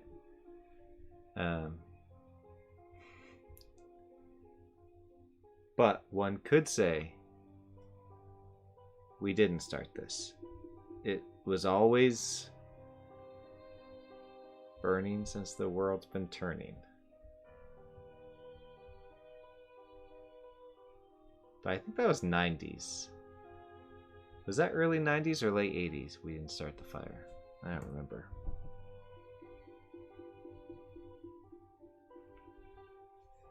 You can make property drawers for attributes.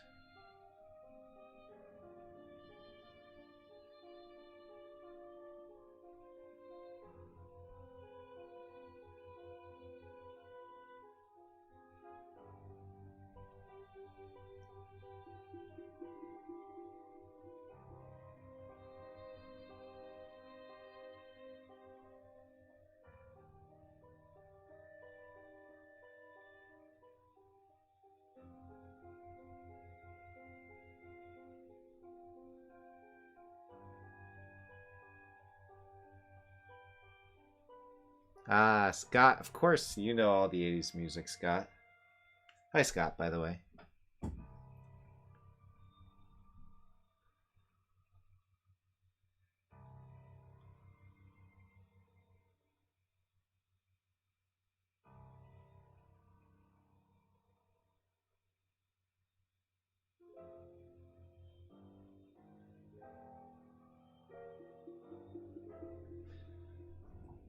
Only for the highest tier patrons who can handle the pressure.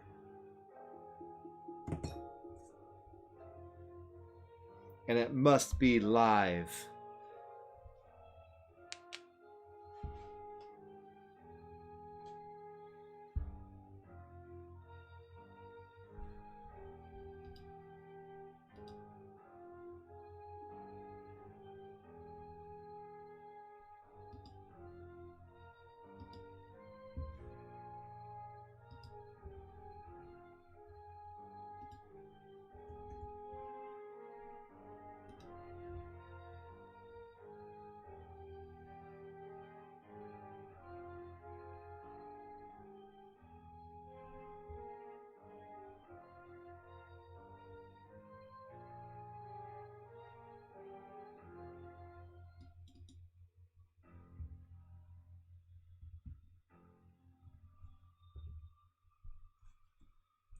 Okay.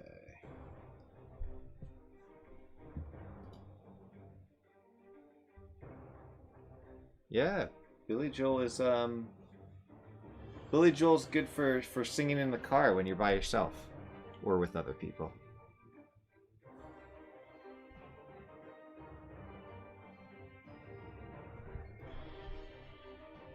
All right, so I think these are working.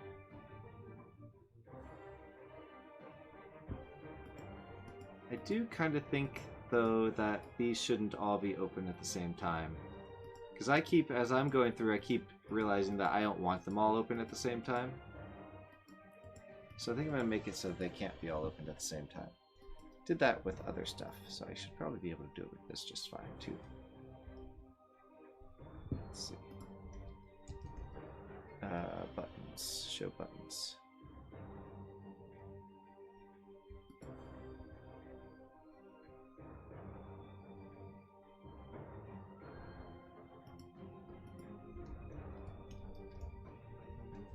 Nice.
There we go.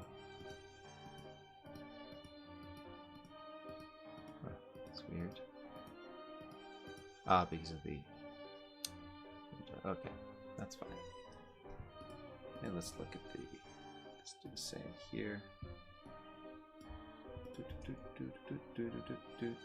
Now I've got the song in my head right now.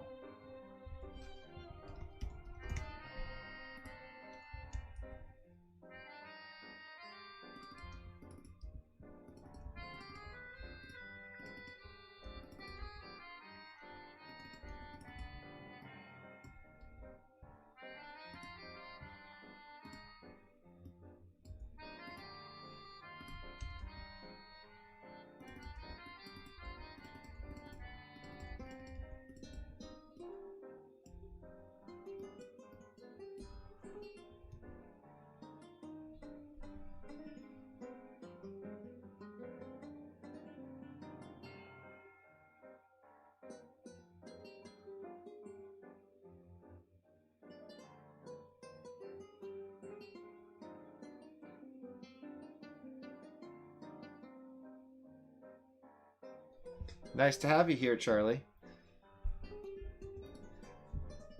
When I said nice to have you here, Charlie, for some reason, Charlie and the Chocolate Factory came to my head, and I thought to myself, would it be really messed up if every time Charlie came into the stream, I just spoke, like, only to him, only to Charlie, like I was Willy Wonka? Like, I'd have to brush up on the original movie, not the stupid new one, but the original one, and, then every time every time I talk to you, and I didn't tell anyone, so I didn't imagine. I never actually mentioned this plan, but I just did that. It'd be funny for me.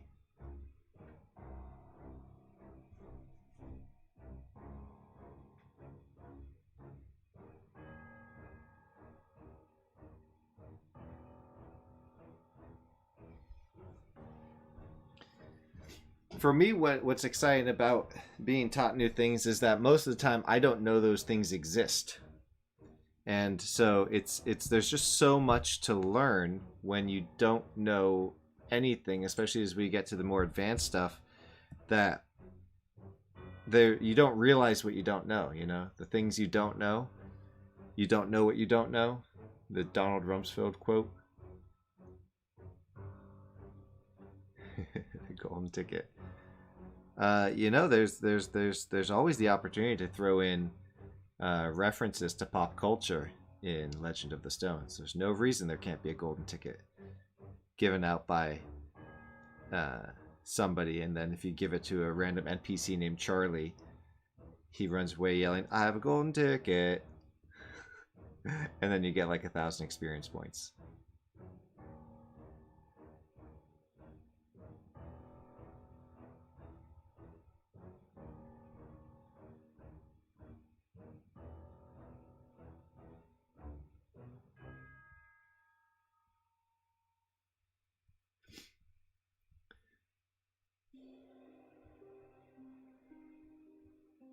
Unknown unknowns. Known knowns and known unknowns and unknown unknowns.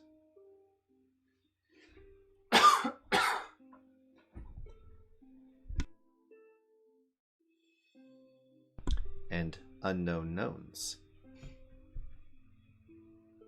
Alright, so did this work? It did. Good. So you can turn it off. But you can only have one up at a time. That's better. That's more convenient. Do I have to do that with stats and skills too? Yes, I do.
I'd be like,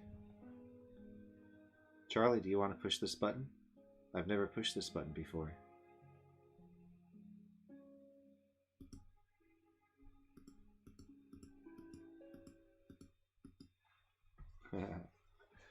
Alright, that's good. That works. Alright, so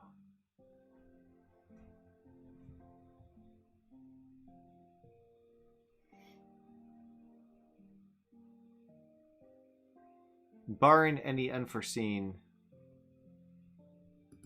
no references and such that come up, I'm sure there will be, stats and skills items have both been redone. So that's interesting.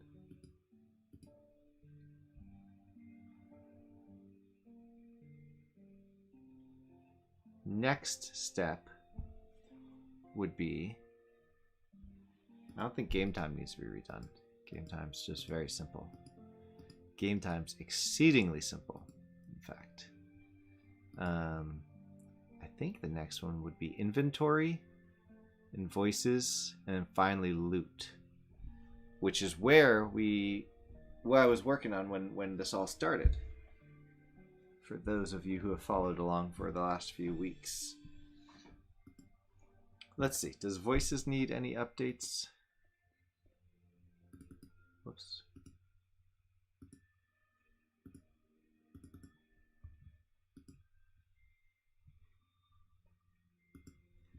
Besides the fact that my UI skill is terrible, apparently. I can't learn this skill. Is this working? Let's crush some goblin skulls. I can't learn this skill. This face doesn't match the voice. I can't learn this skill. That's a little bit better. Thank you for that. All right.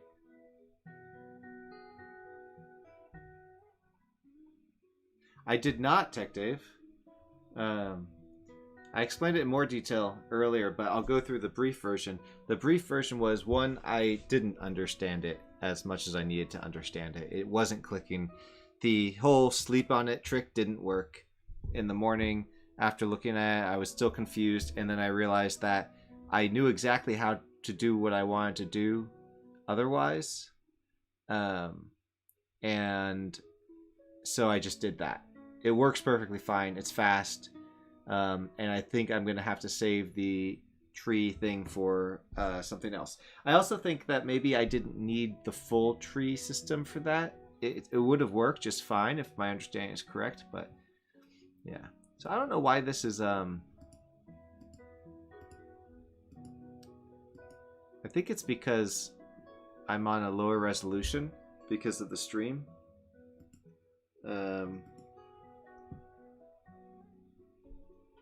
Because it wasn't looking like this before.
Oh man, I'm in play mode.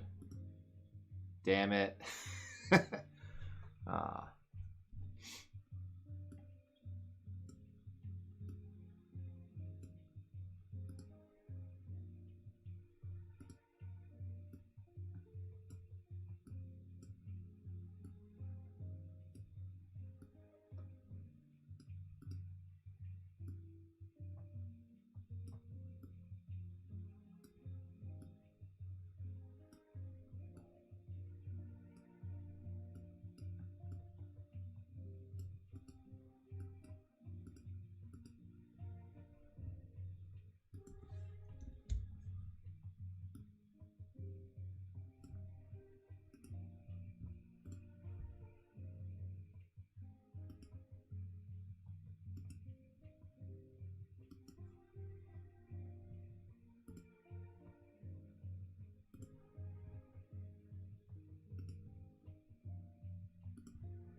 Yeah, I need to change my play mode tint because it's very dim. You can see it.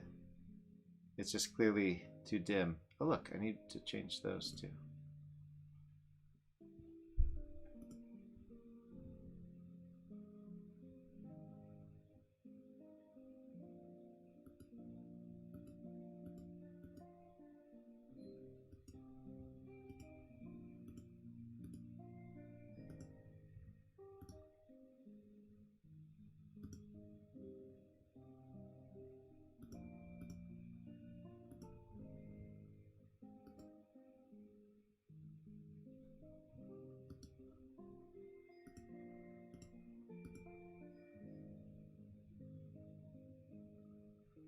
Good choice.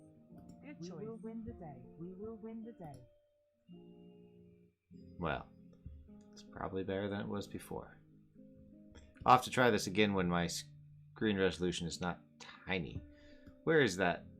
I should change it. It's somewhere. Tint. Can you search like that?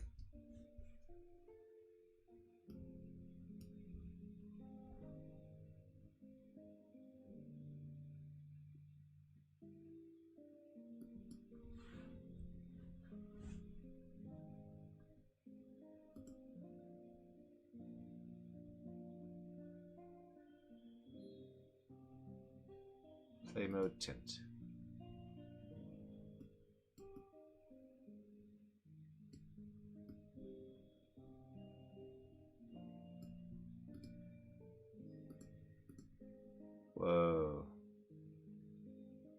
It's really dark.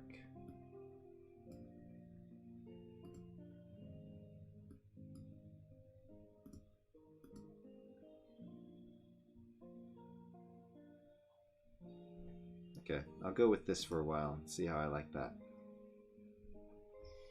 Oh yeah. Actually, there's a chance. I was talking to this dog rescue place near here, and I suggested that maybe I could make them an app for their little dog rescue. I'd use Unity. It'd be for a mobile phone and Android and iOS, and it would basically be a copy of their website, sort of, with key things that pull from probably Google Sheets so that it's easy for them to update data in the app without changing the app. So like key copy phone numbers would be held on a Google Sheet that the app just kind of queries when it loads so it can update its own data. And then I would try to build in some games, like simple games, nothing fancy, but like a puzzle. Take a photo of a dog and make it into a puzzle. Maybe you know, matching games, stuff like that. Simple stuff, more for a younger audience, but the idea being that you could then browse the dogs at the shelter and then share them as well. Maybe make add some stickers and stuff onto the pictures and then share it on social media and stuff. And that could be a good way for them to expand their reach from people who like using the app. So I might end up doing that, and if I do that, that's going to be super heavy on UI. And so I will probably stream the production of that as well. And at that point, Jason, I was actually going to ask you if you had some early pointers, if I do end up doing that. So that would be really neat. I like dogs, and as an adult, I've not been able to have one yet, so help out in some way. All right, so the voices seems fine. It's better now than it was before. And so the next one is inventory. And this is going to break big time. I think. I'm going to have to redo these. Ooh. Ooh. Okay.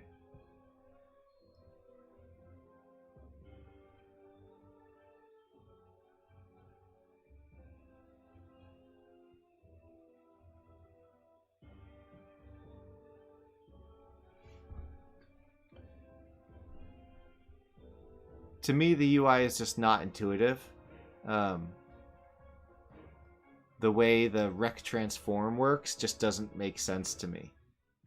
It always seems like it's basing it off of some mystery number and never know what to change to make it do what I want it to do. Alright. So I need inventory width, height, object, spot Y, and spot X. Okay, so we're going to create a new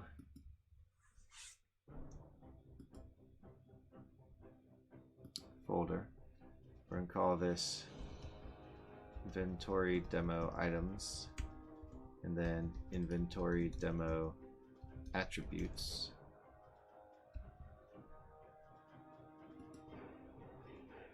And in the items, oh shoot.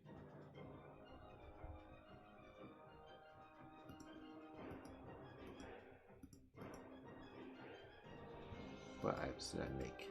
All these.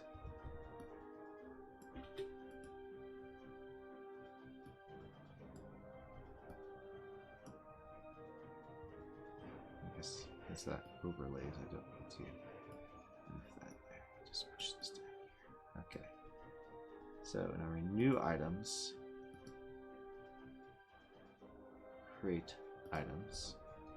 Axe, chain, armor, helmet, large, shield, leather armor, leather boots, plate armor, small shield, spear, staff, sword. Okay.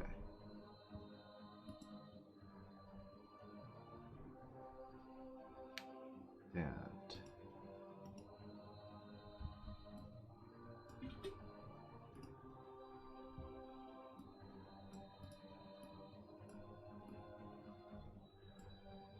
attributes of cunning, of darkness.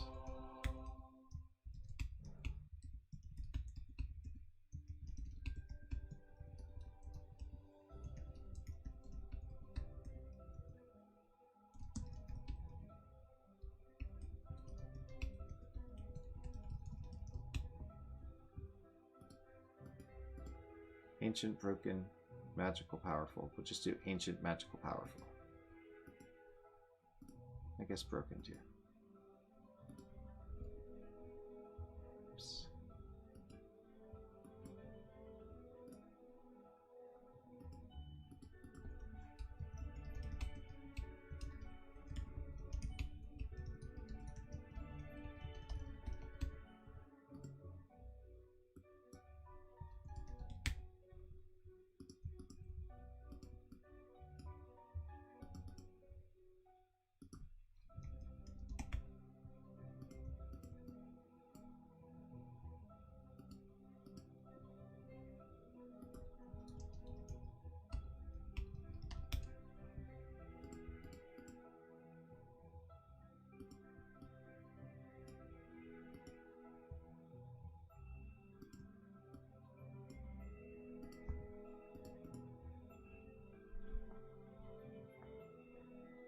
See ya, Charlie.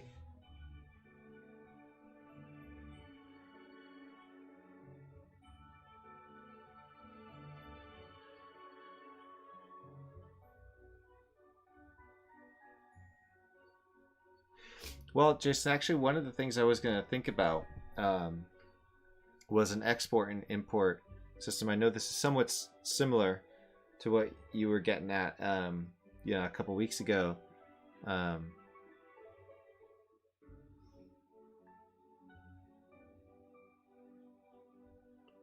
But yeah.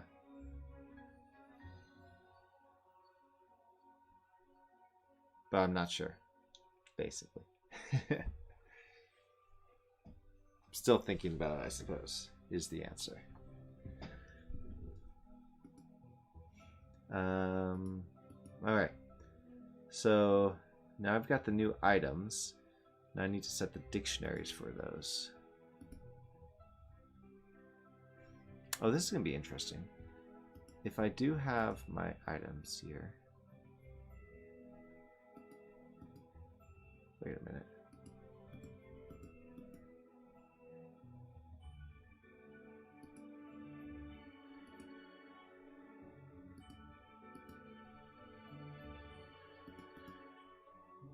Did I totally create the wrong type of items?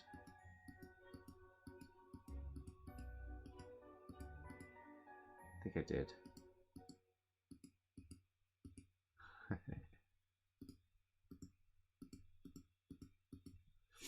I think I did.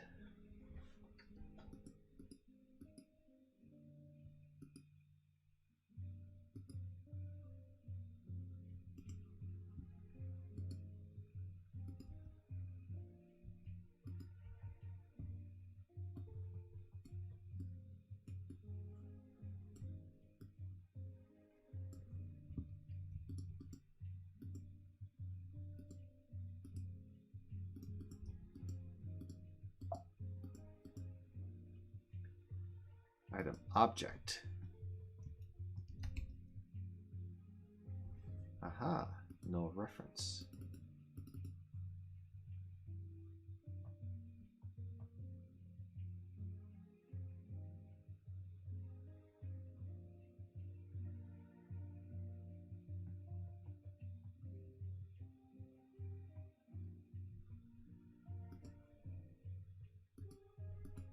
Interesting.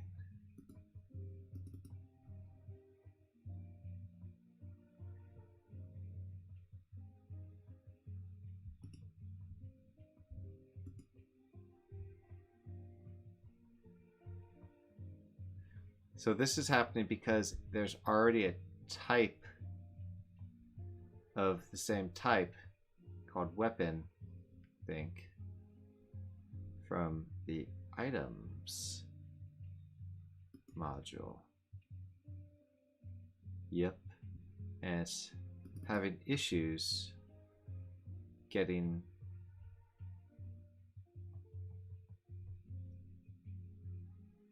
matching the dictionary of all of those, and it's not supposed to. So delete that, and I'm gonna separate these.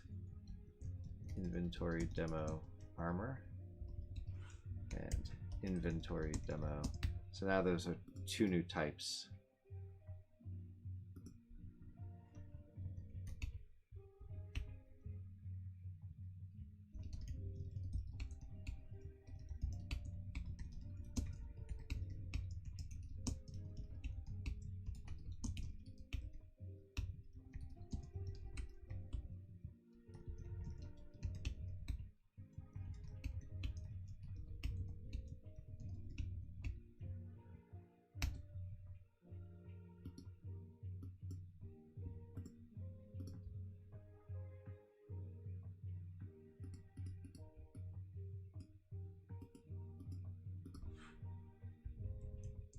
These need to change their type.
Where do I set it up originally?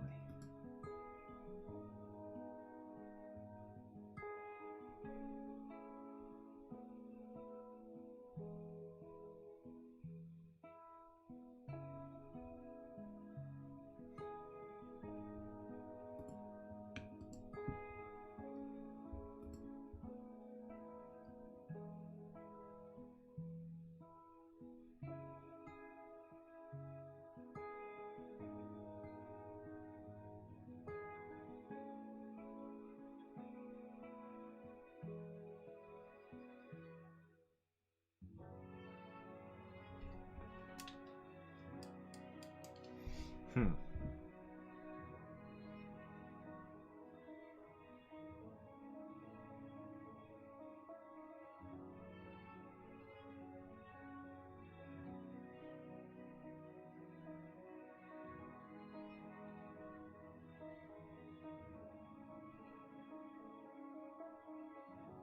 Hmm.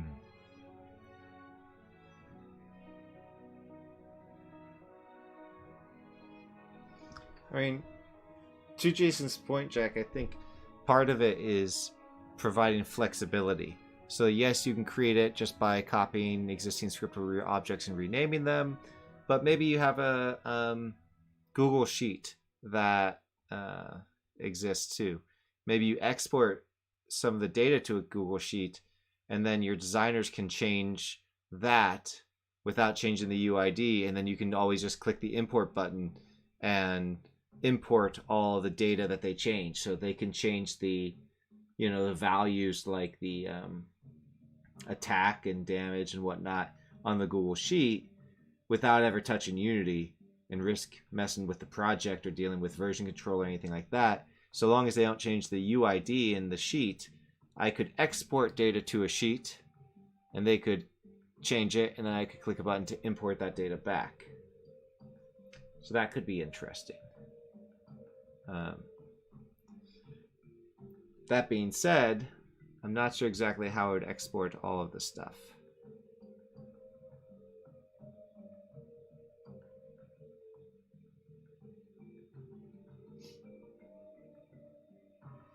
Well, I could duplicate them pretty fast.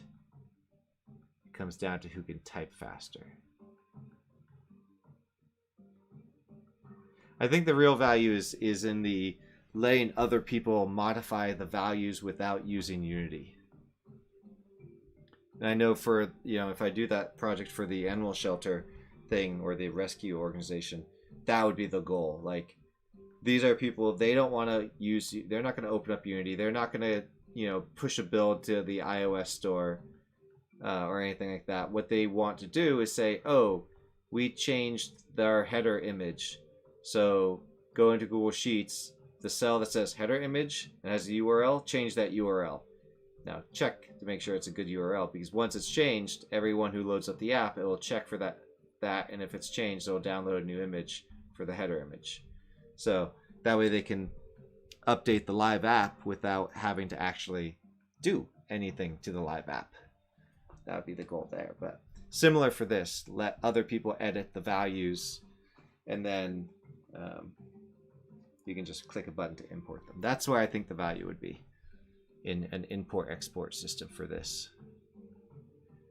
For the life of me, I can't figure out where the damn object type is set.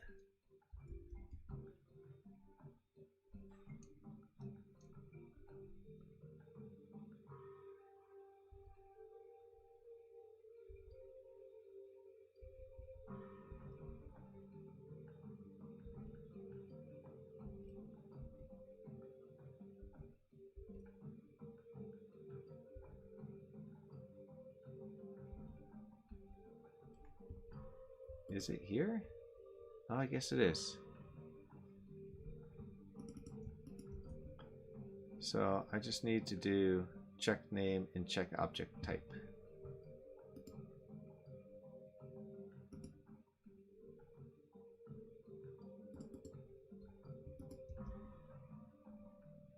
Or just validations.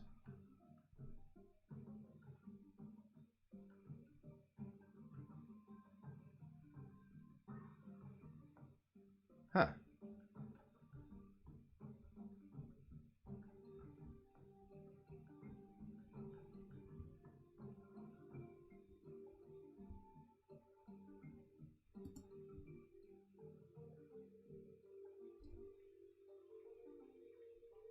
Well, this should do it to everything.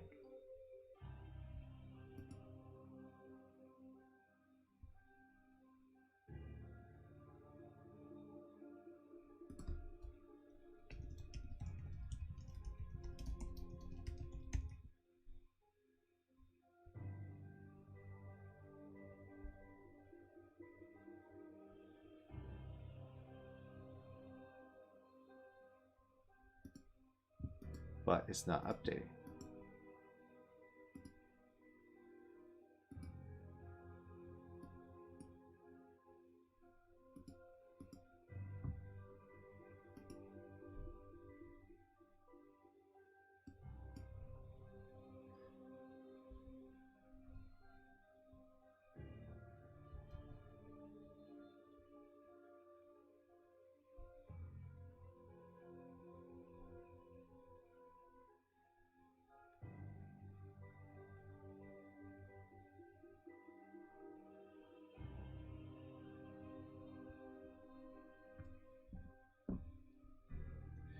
Why the hell isn't updated?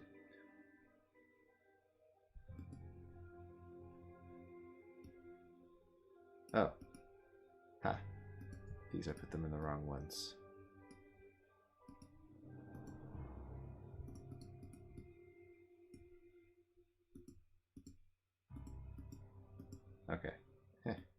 bad. Totally was working. All right. Now then, expand this out.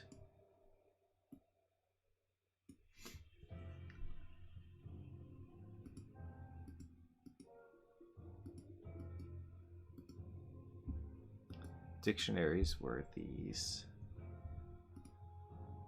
Int, prefab, int. Okay.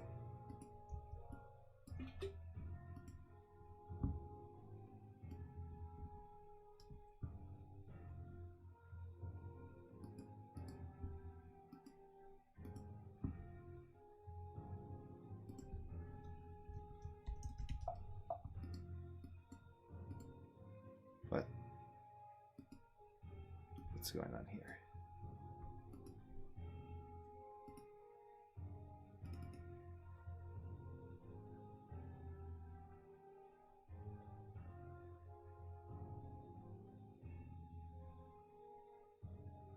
Why is this even being called right now? Reset cache.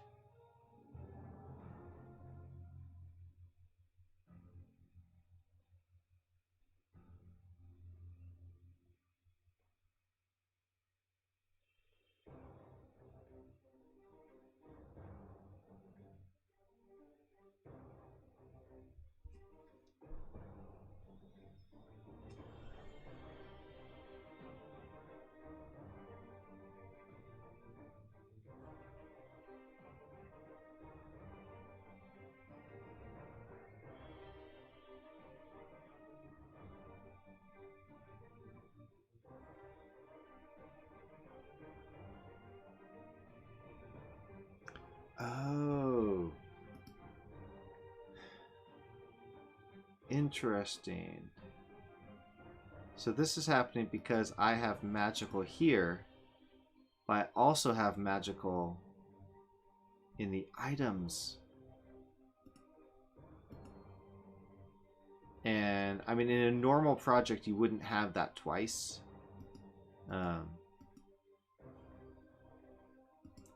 Okay.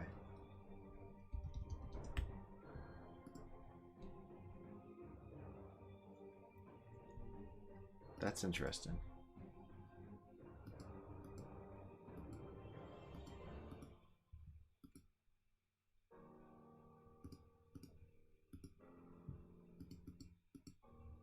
Powerful. Just call it power. Broken. Busted.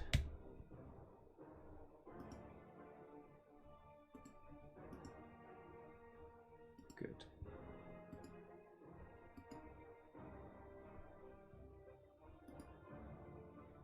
What?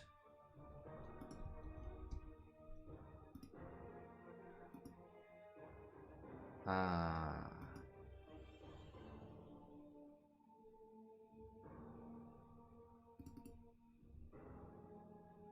That's good to know. You can't have two attributes in the same name. So I should probably code for that.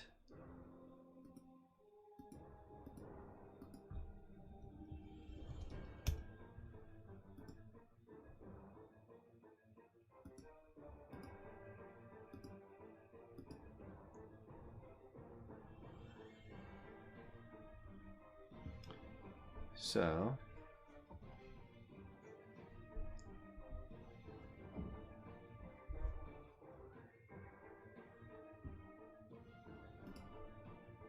in this validations area, check name.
Oh, interesting.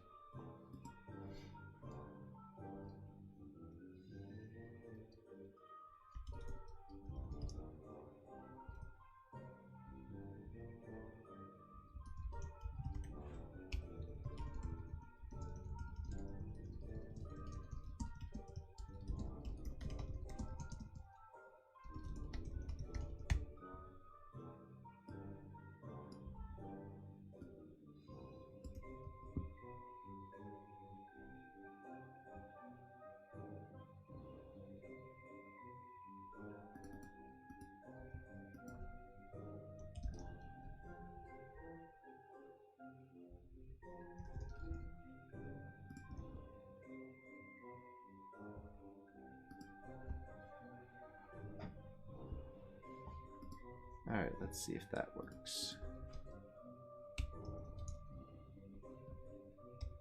Aha!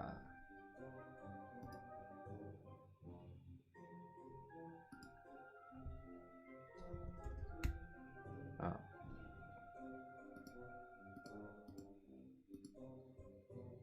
Oh, because I'm doing attributes, I didn't check for that yet.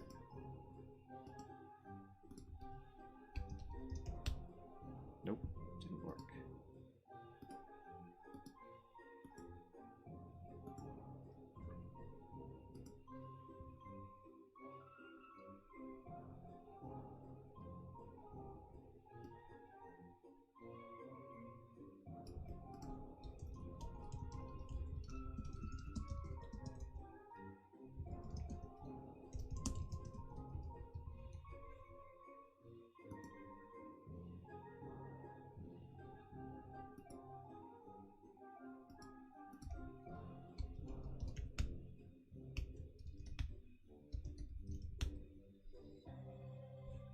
Oh, you gotta be here to test it.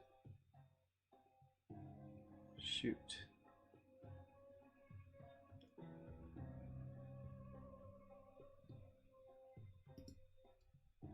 Guess I can append.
change the name of the file to.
All right, I'm not going to be fancy then.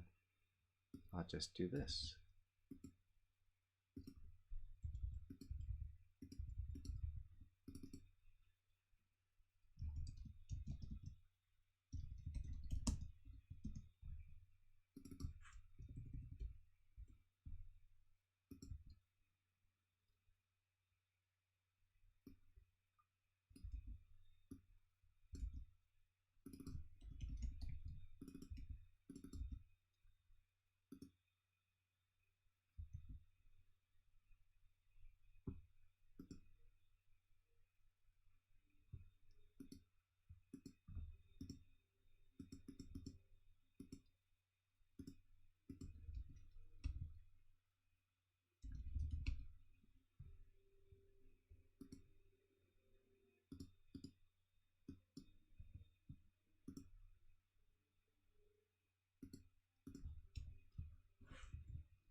I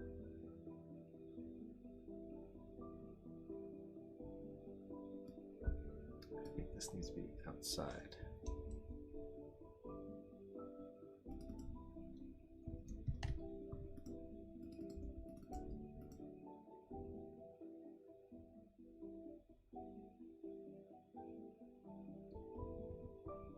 No, it can be inside.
Ah.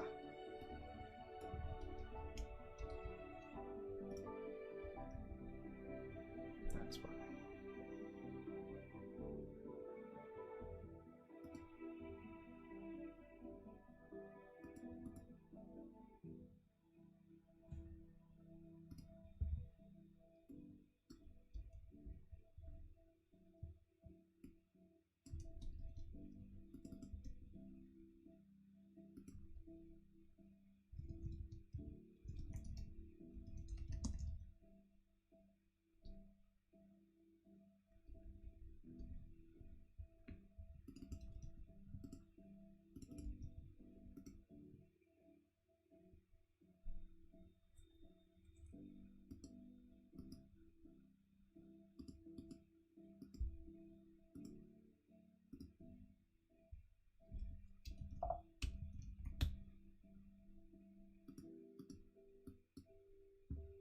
Alright, that's fair. Okay. That was a sidetrack, but a worthwhile one. Alright, where was I going with this? I believe this is what I was looking at. Dictionaries for these, all of these. What's this? Another one?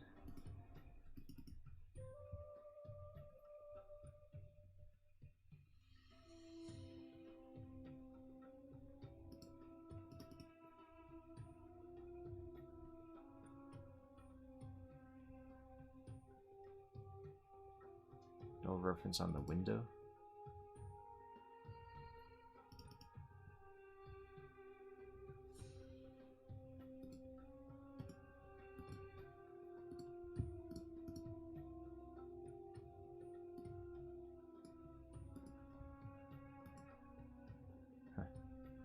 Alright, I'll blame it on Unity.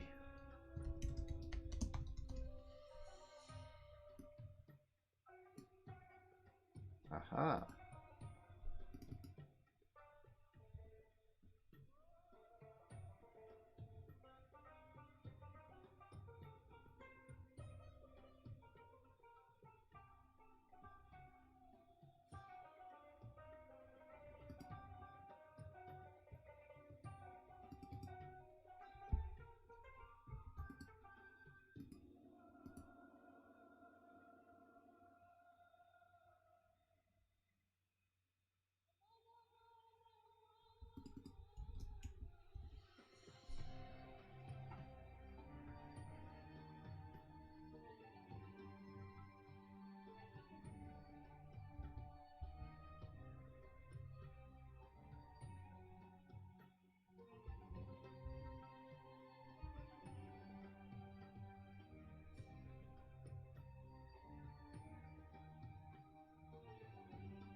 should be caching, but it's not.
Hmm.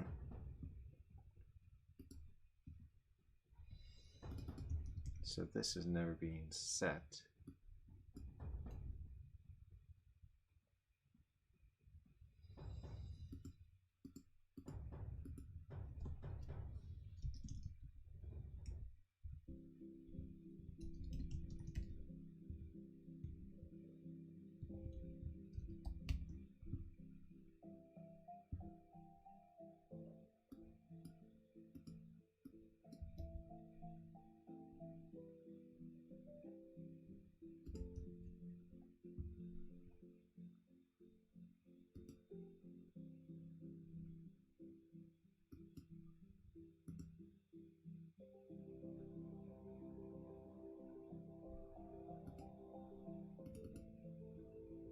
Hmm.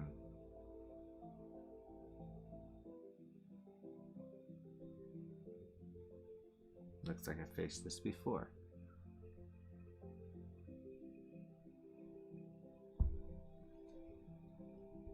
Do I have...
No, I'm not rubber ducking. I was concentrating. I was trying to bust through to get to the meaty stuff. But found this damn bug. Now I'm just rubber bugging.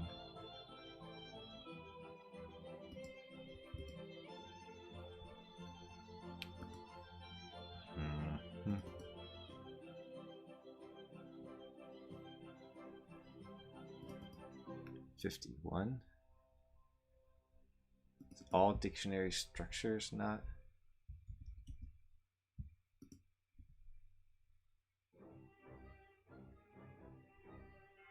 Set all dictionaries.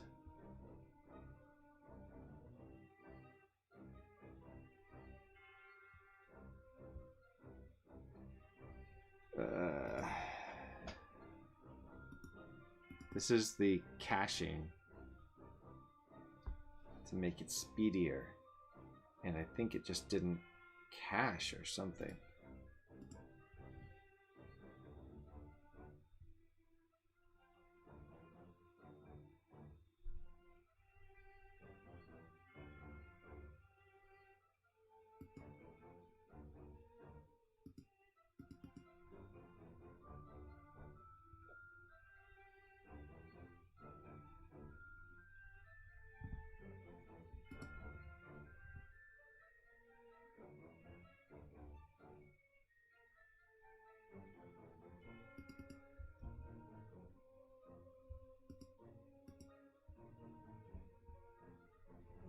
All dictionary structure equals that. Where do we set all dictionaries? In these various spots.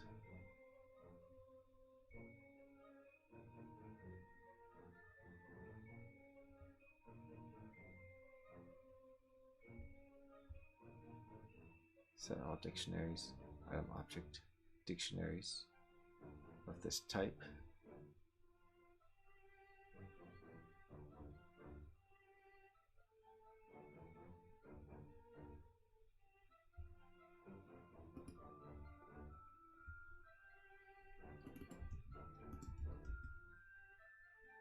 Value drawer.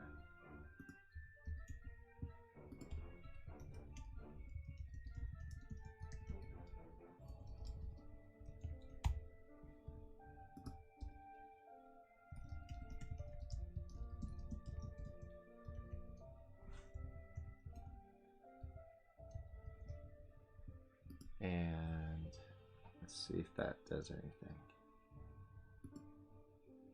So let me just delete this. So it should change when we change this. It did not.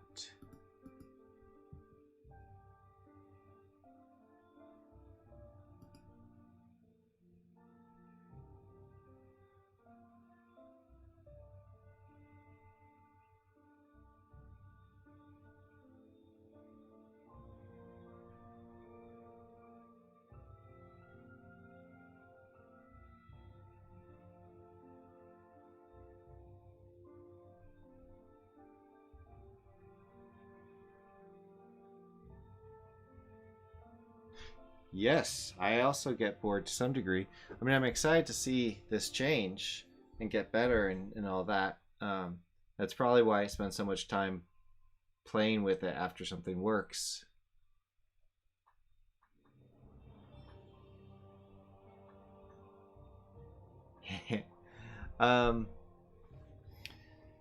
It's a good question. I think, like, I mean, for the past few weeks, I've been, or really more, for the past month or so, I think the bull keeps asking, when are we going to get to the goblins? Where's the goblins? Where's the goblins? And I'm like, yep, soon. Just got to get this. Next step, next step.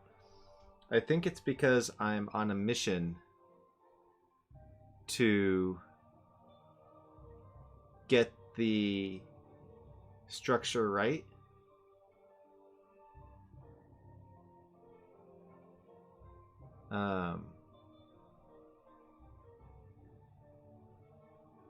And I know I want to use this structure, and it has to be done right. And they all link together, and I know how I'm going to use them, and so I know they just have to be right. That's pretty much it. And because of the asset store stuff, I can put them on the asset store and make a small amount of money. I think the modules this month have made $80, so I'll take the $80 and spend my time working on the modules. Much more than $80 worth of time, but that's okay because it's for my game too. Yeah, that's what I would say.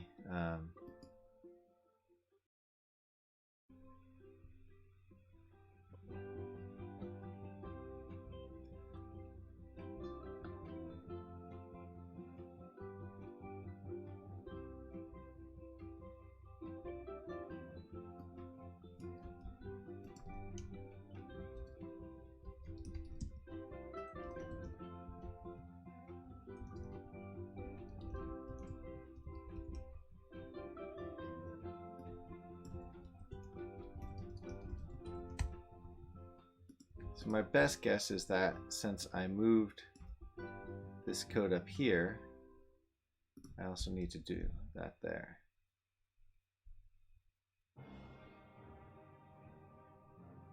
If I move this stuff down here,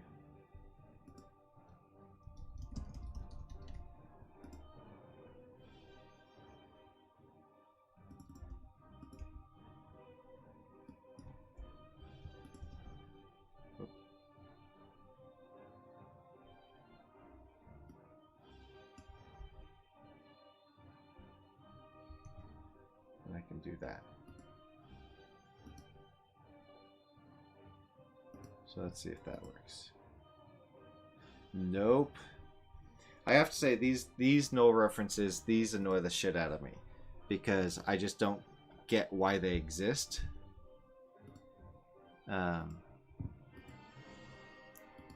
And it's just they're hard to debug. Like I don't know why these aren't spitting out my caching because my object type is clearly changing. Okay, let's go to the beginning here. Set all dictionaries happens when a dictionary drawer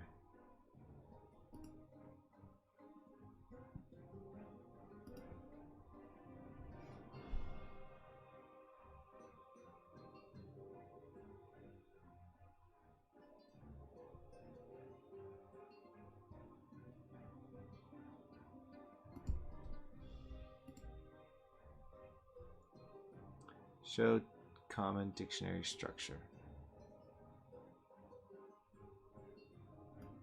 Add dictionary key values.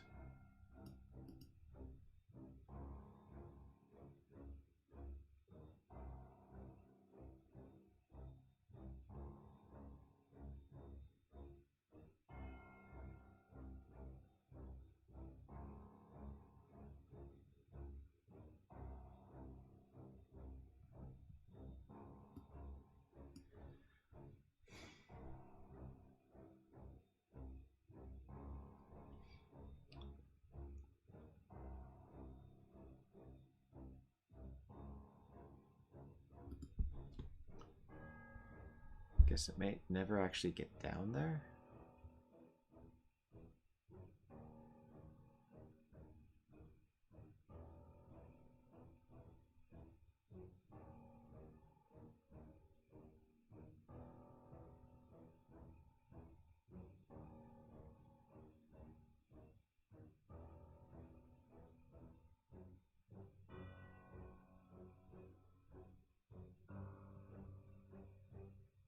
Guess it never gets here.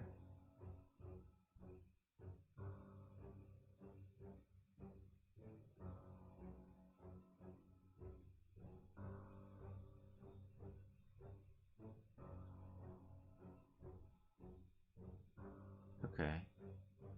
So if that's the case,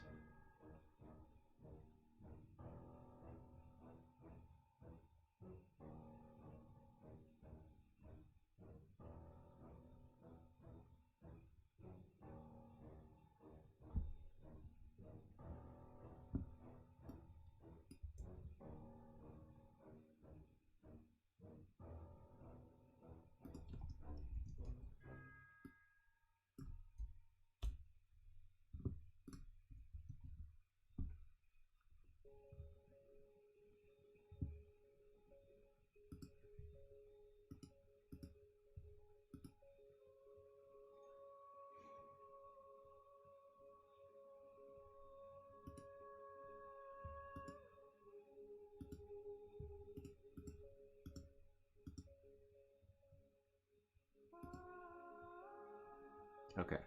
So that fixes it. Just needs to change. Just wasn't caching it, I guess. Okay.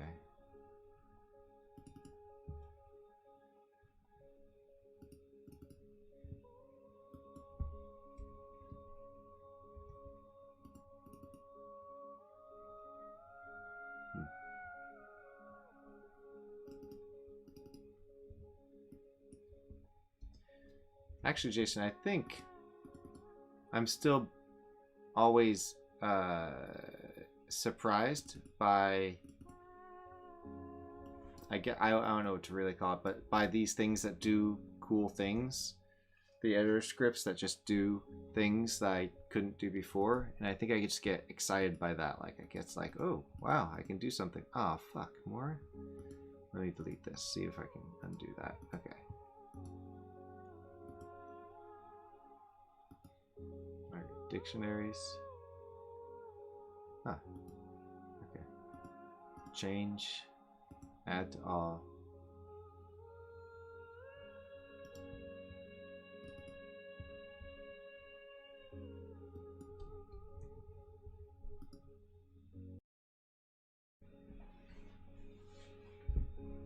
And bugs.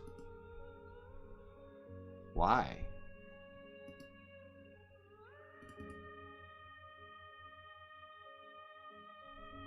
What? What's the dealio, yo?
Does anyone know how to get the count of a dictionary?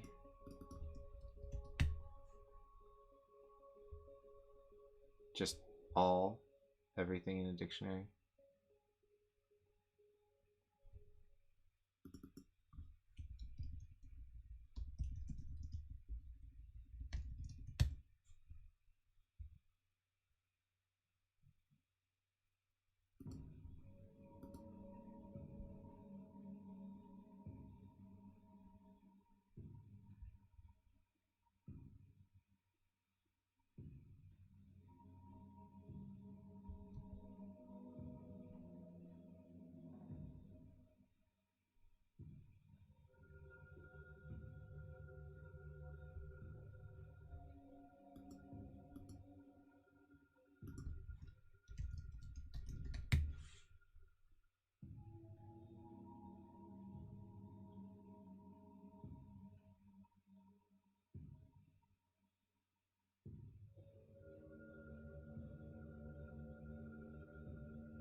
Oh, it's null.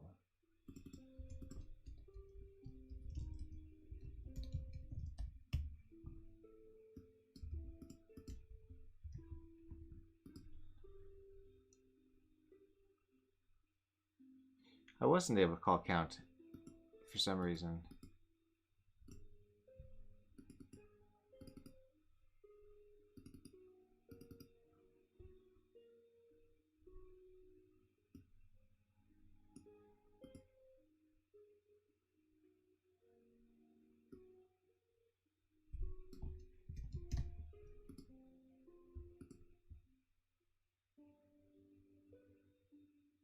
Oh. Ah.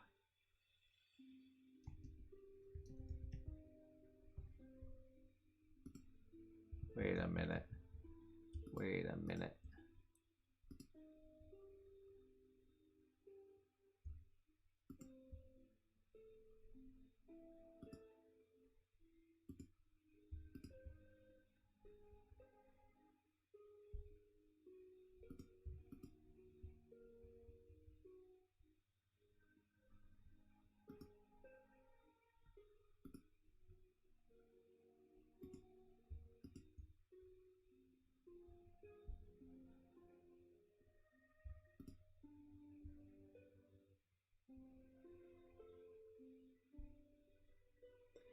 Oh.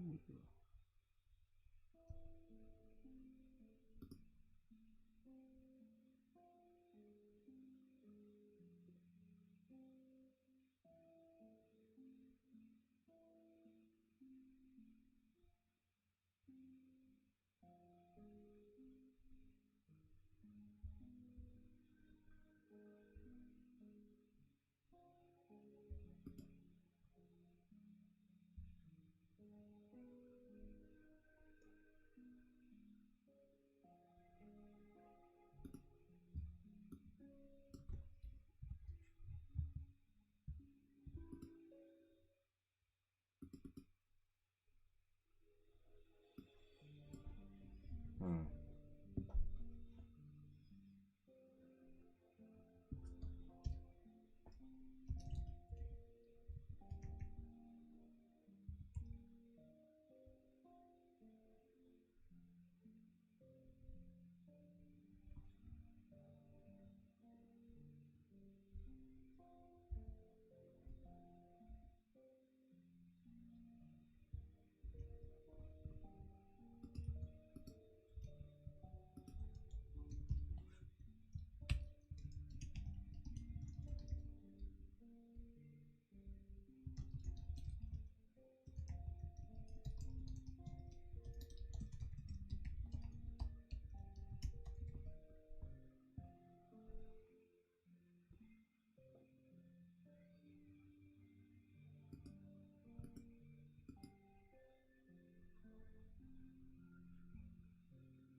Hi, Ralph.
Yep, indeed. And it's still not working. I don't know why. So just keep adding more and more lines until one of them does the trick.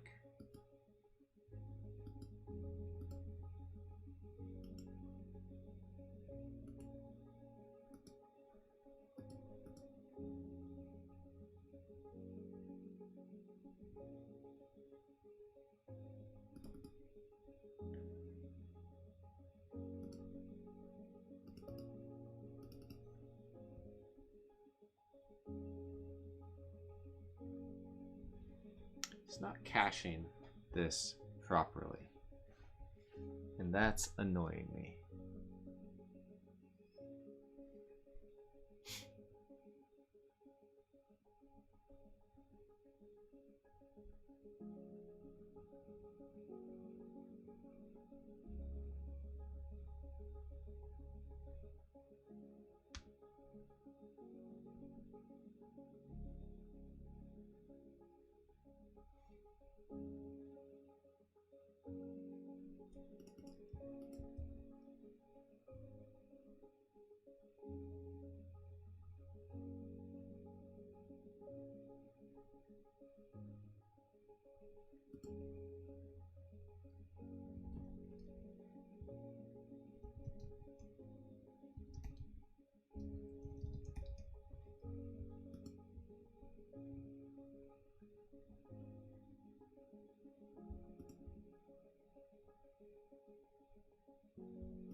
Come on.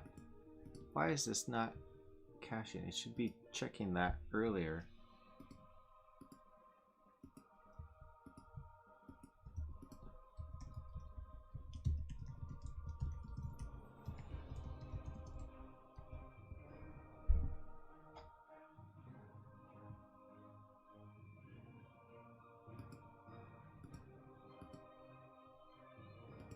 Damn, it's not even getting here.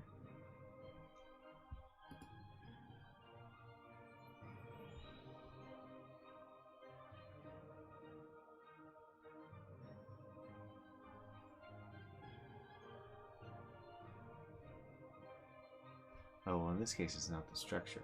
It's this. Oops.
nothing. It's actually the key value drawer that's being set too late, or rather, not sure exactly why it didn't trigger this before when I was testing this for the many times I was testing it. But somewhere along the line, the cache dictionary turns null. Partly, I think, when I save a script, it disappears because it's on the editor script. And on the editor script, when I save, it resets. So suddenly the value will be null, and it didn't recognize it. So I mean, it's also 11 o'clock, so I'm getting tired, and that's part of it as well. But just getting the order of operations right was the trick. I think it's done. Let's see.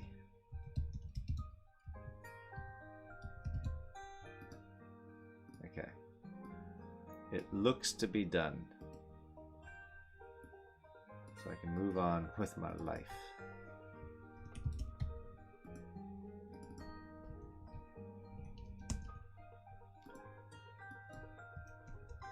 Okay, so I think these were all...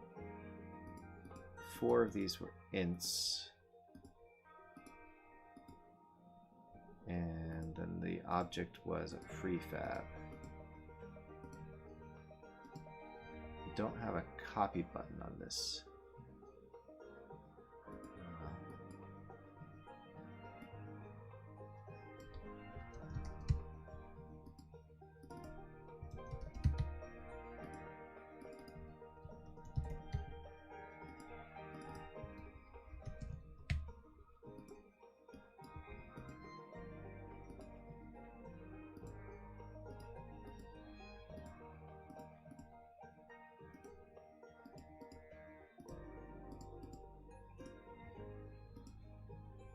Okay.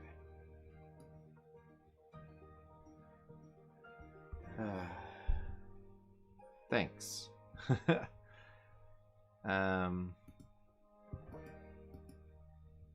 Yeah, even with all that caching, this is still slow. Not sure why. Slow-ish. Could be slower. Could be faster.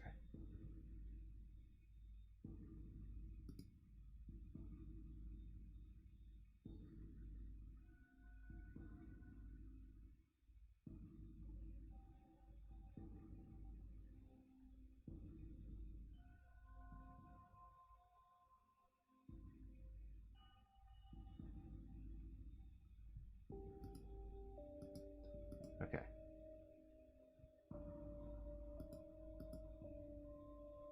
Now...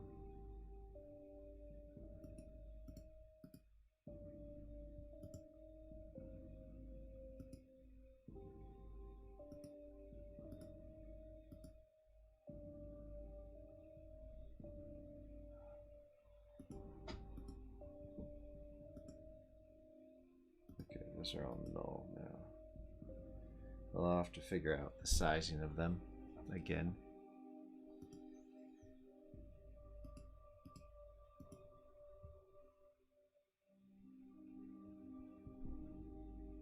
Inventory object. Chain armor.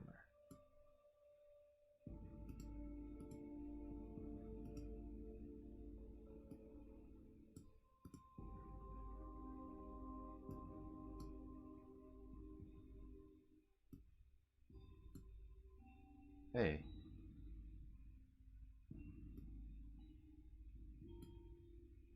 What's the dealio?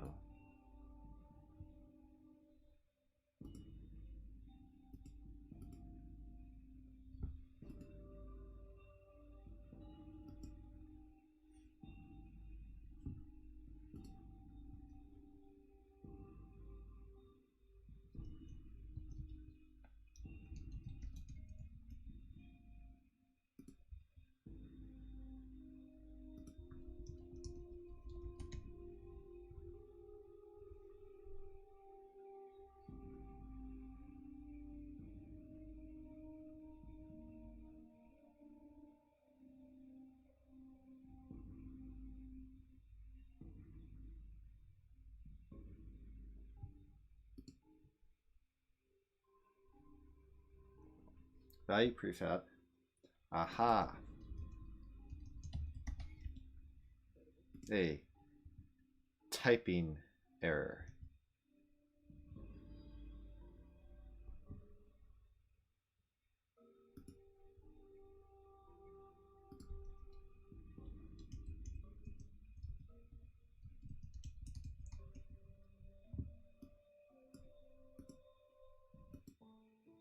There we go.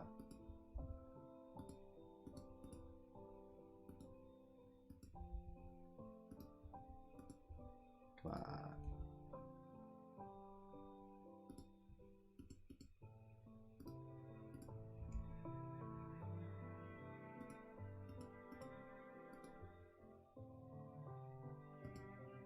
Oh, no, there's a copy?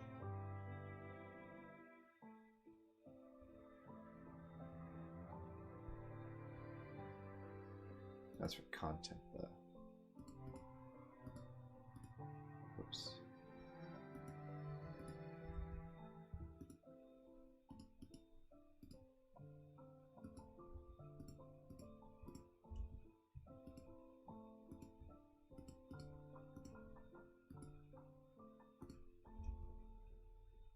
Spear.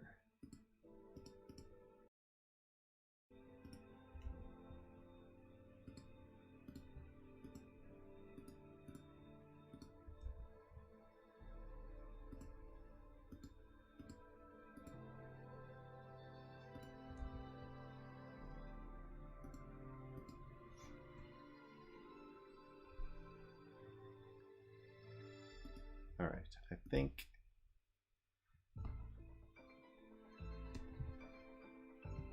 really don't remember exactly what each of these were.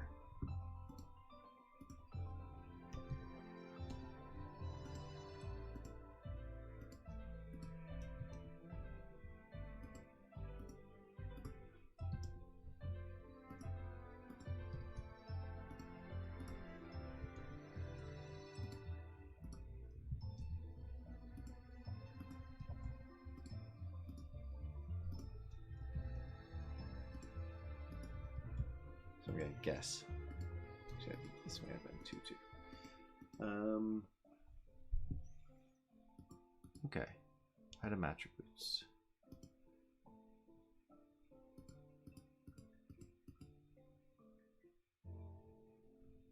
And I'm gonna name these inventory demo suffix.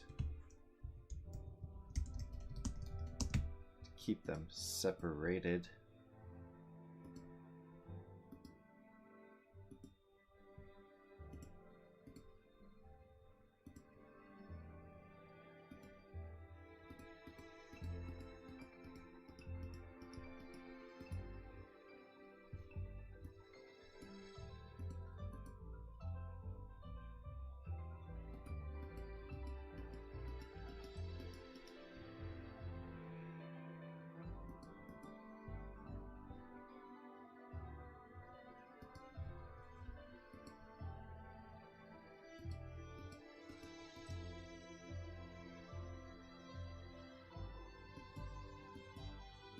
Oh, they're already added.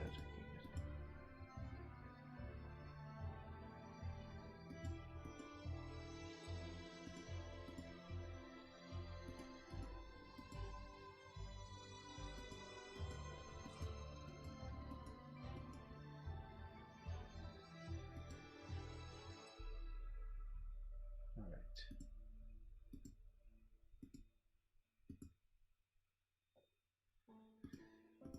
Perfect. Okay.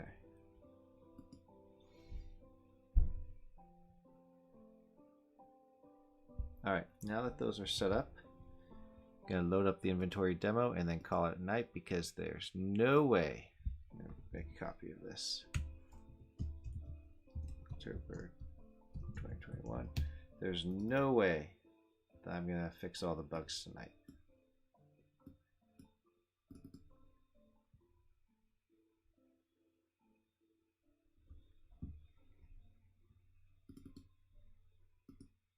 And this is the wrong thing. That's not a scene.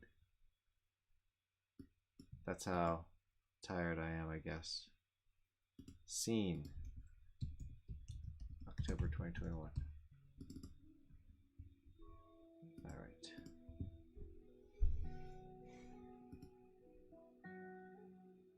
Yep, I'm gonna have to change all this. Okay. That is it.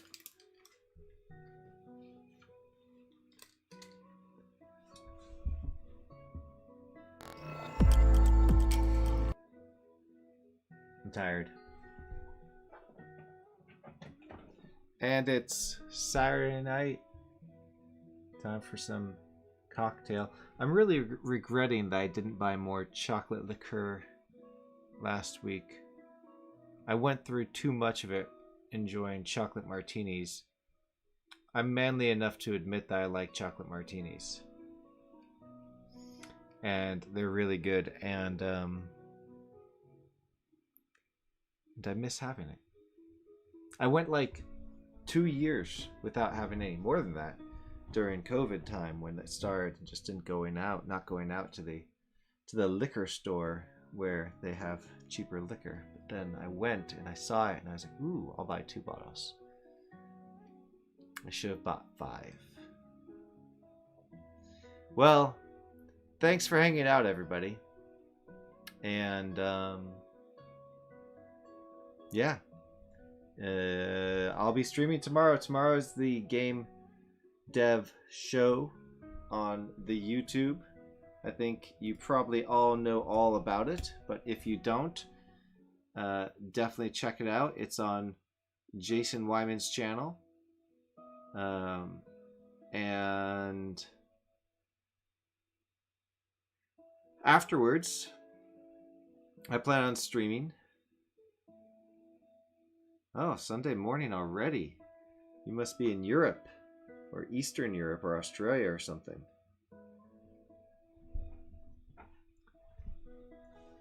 A porn star martini, huh?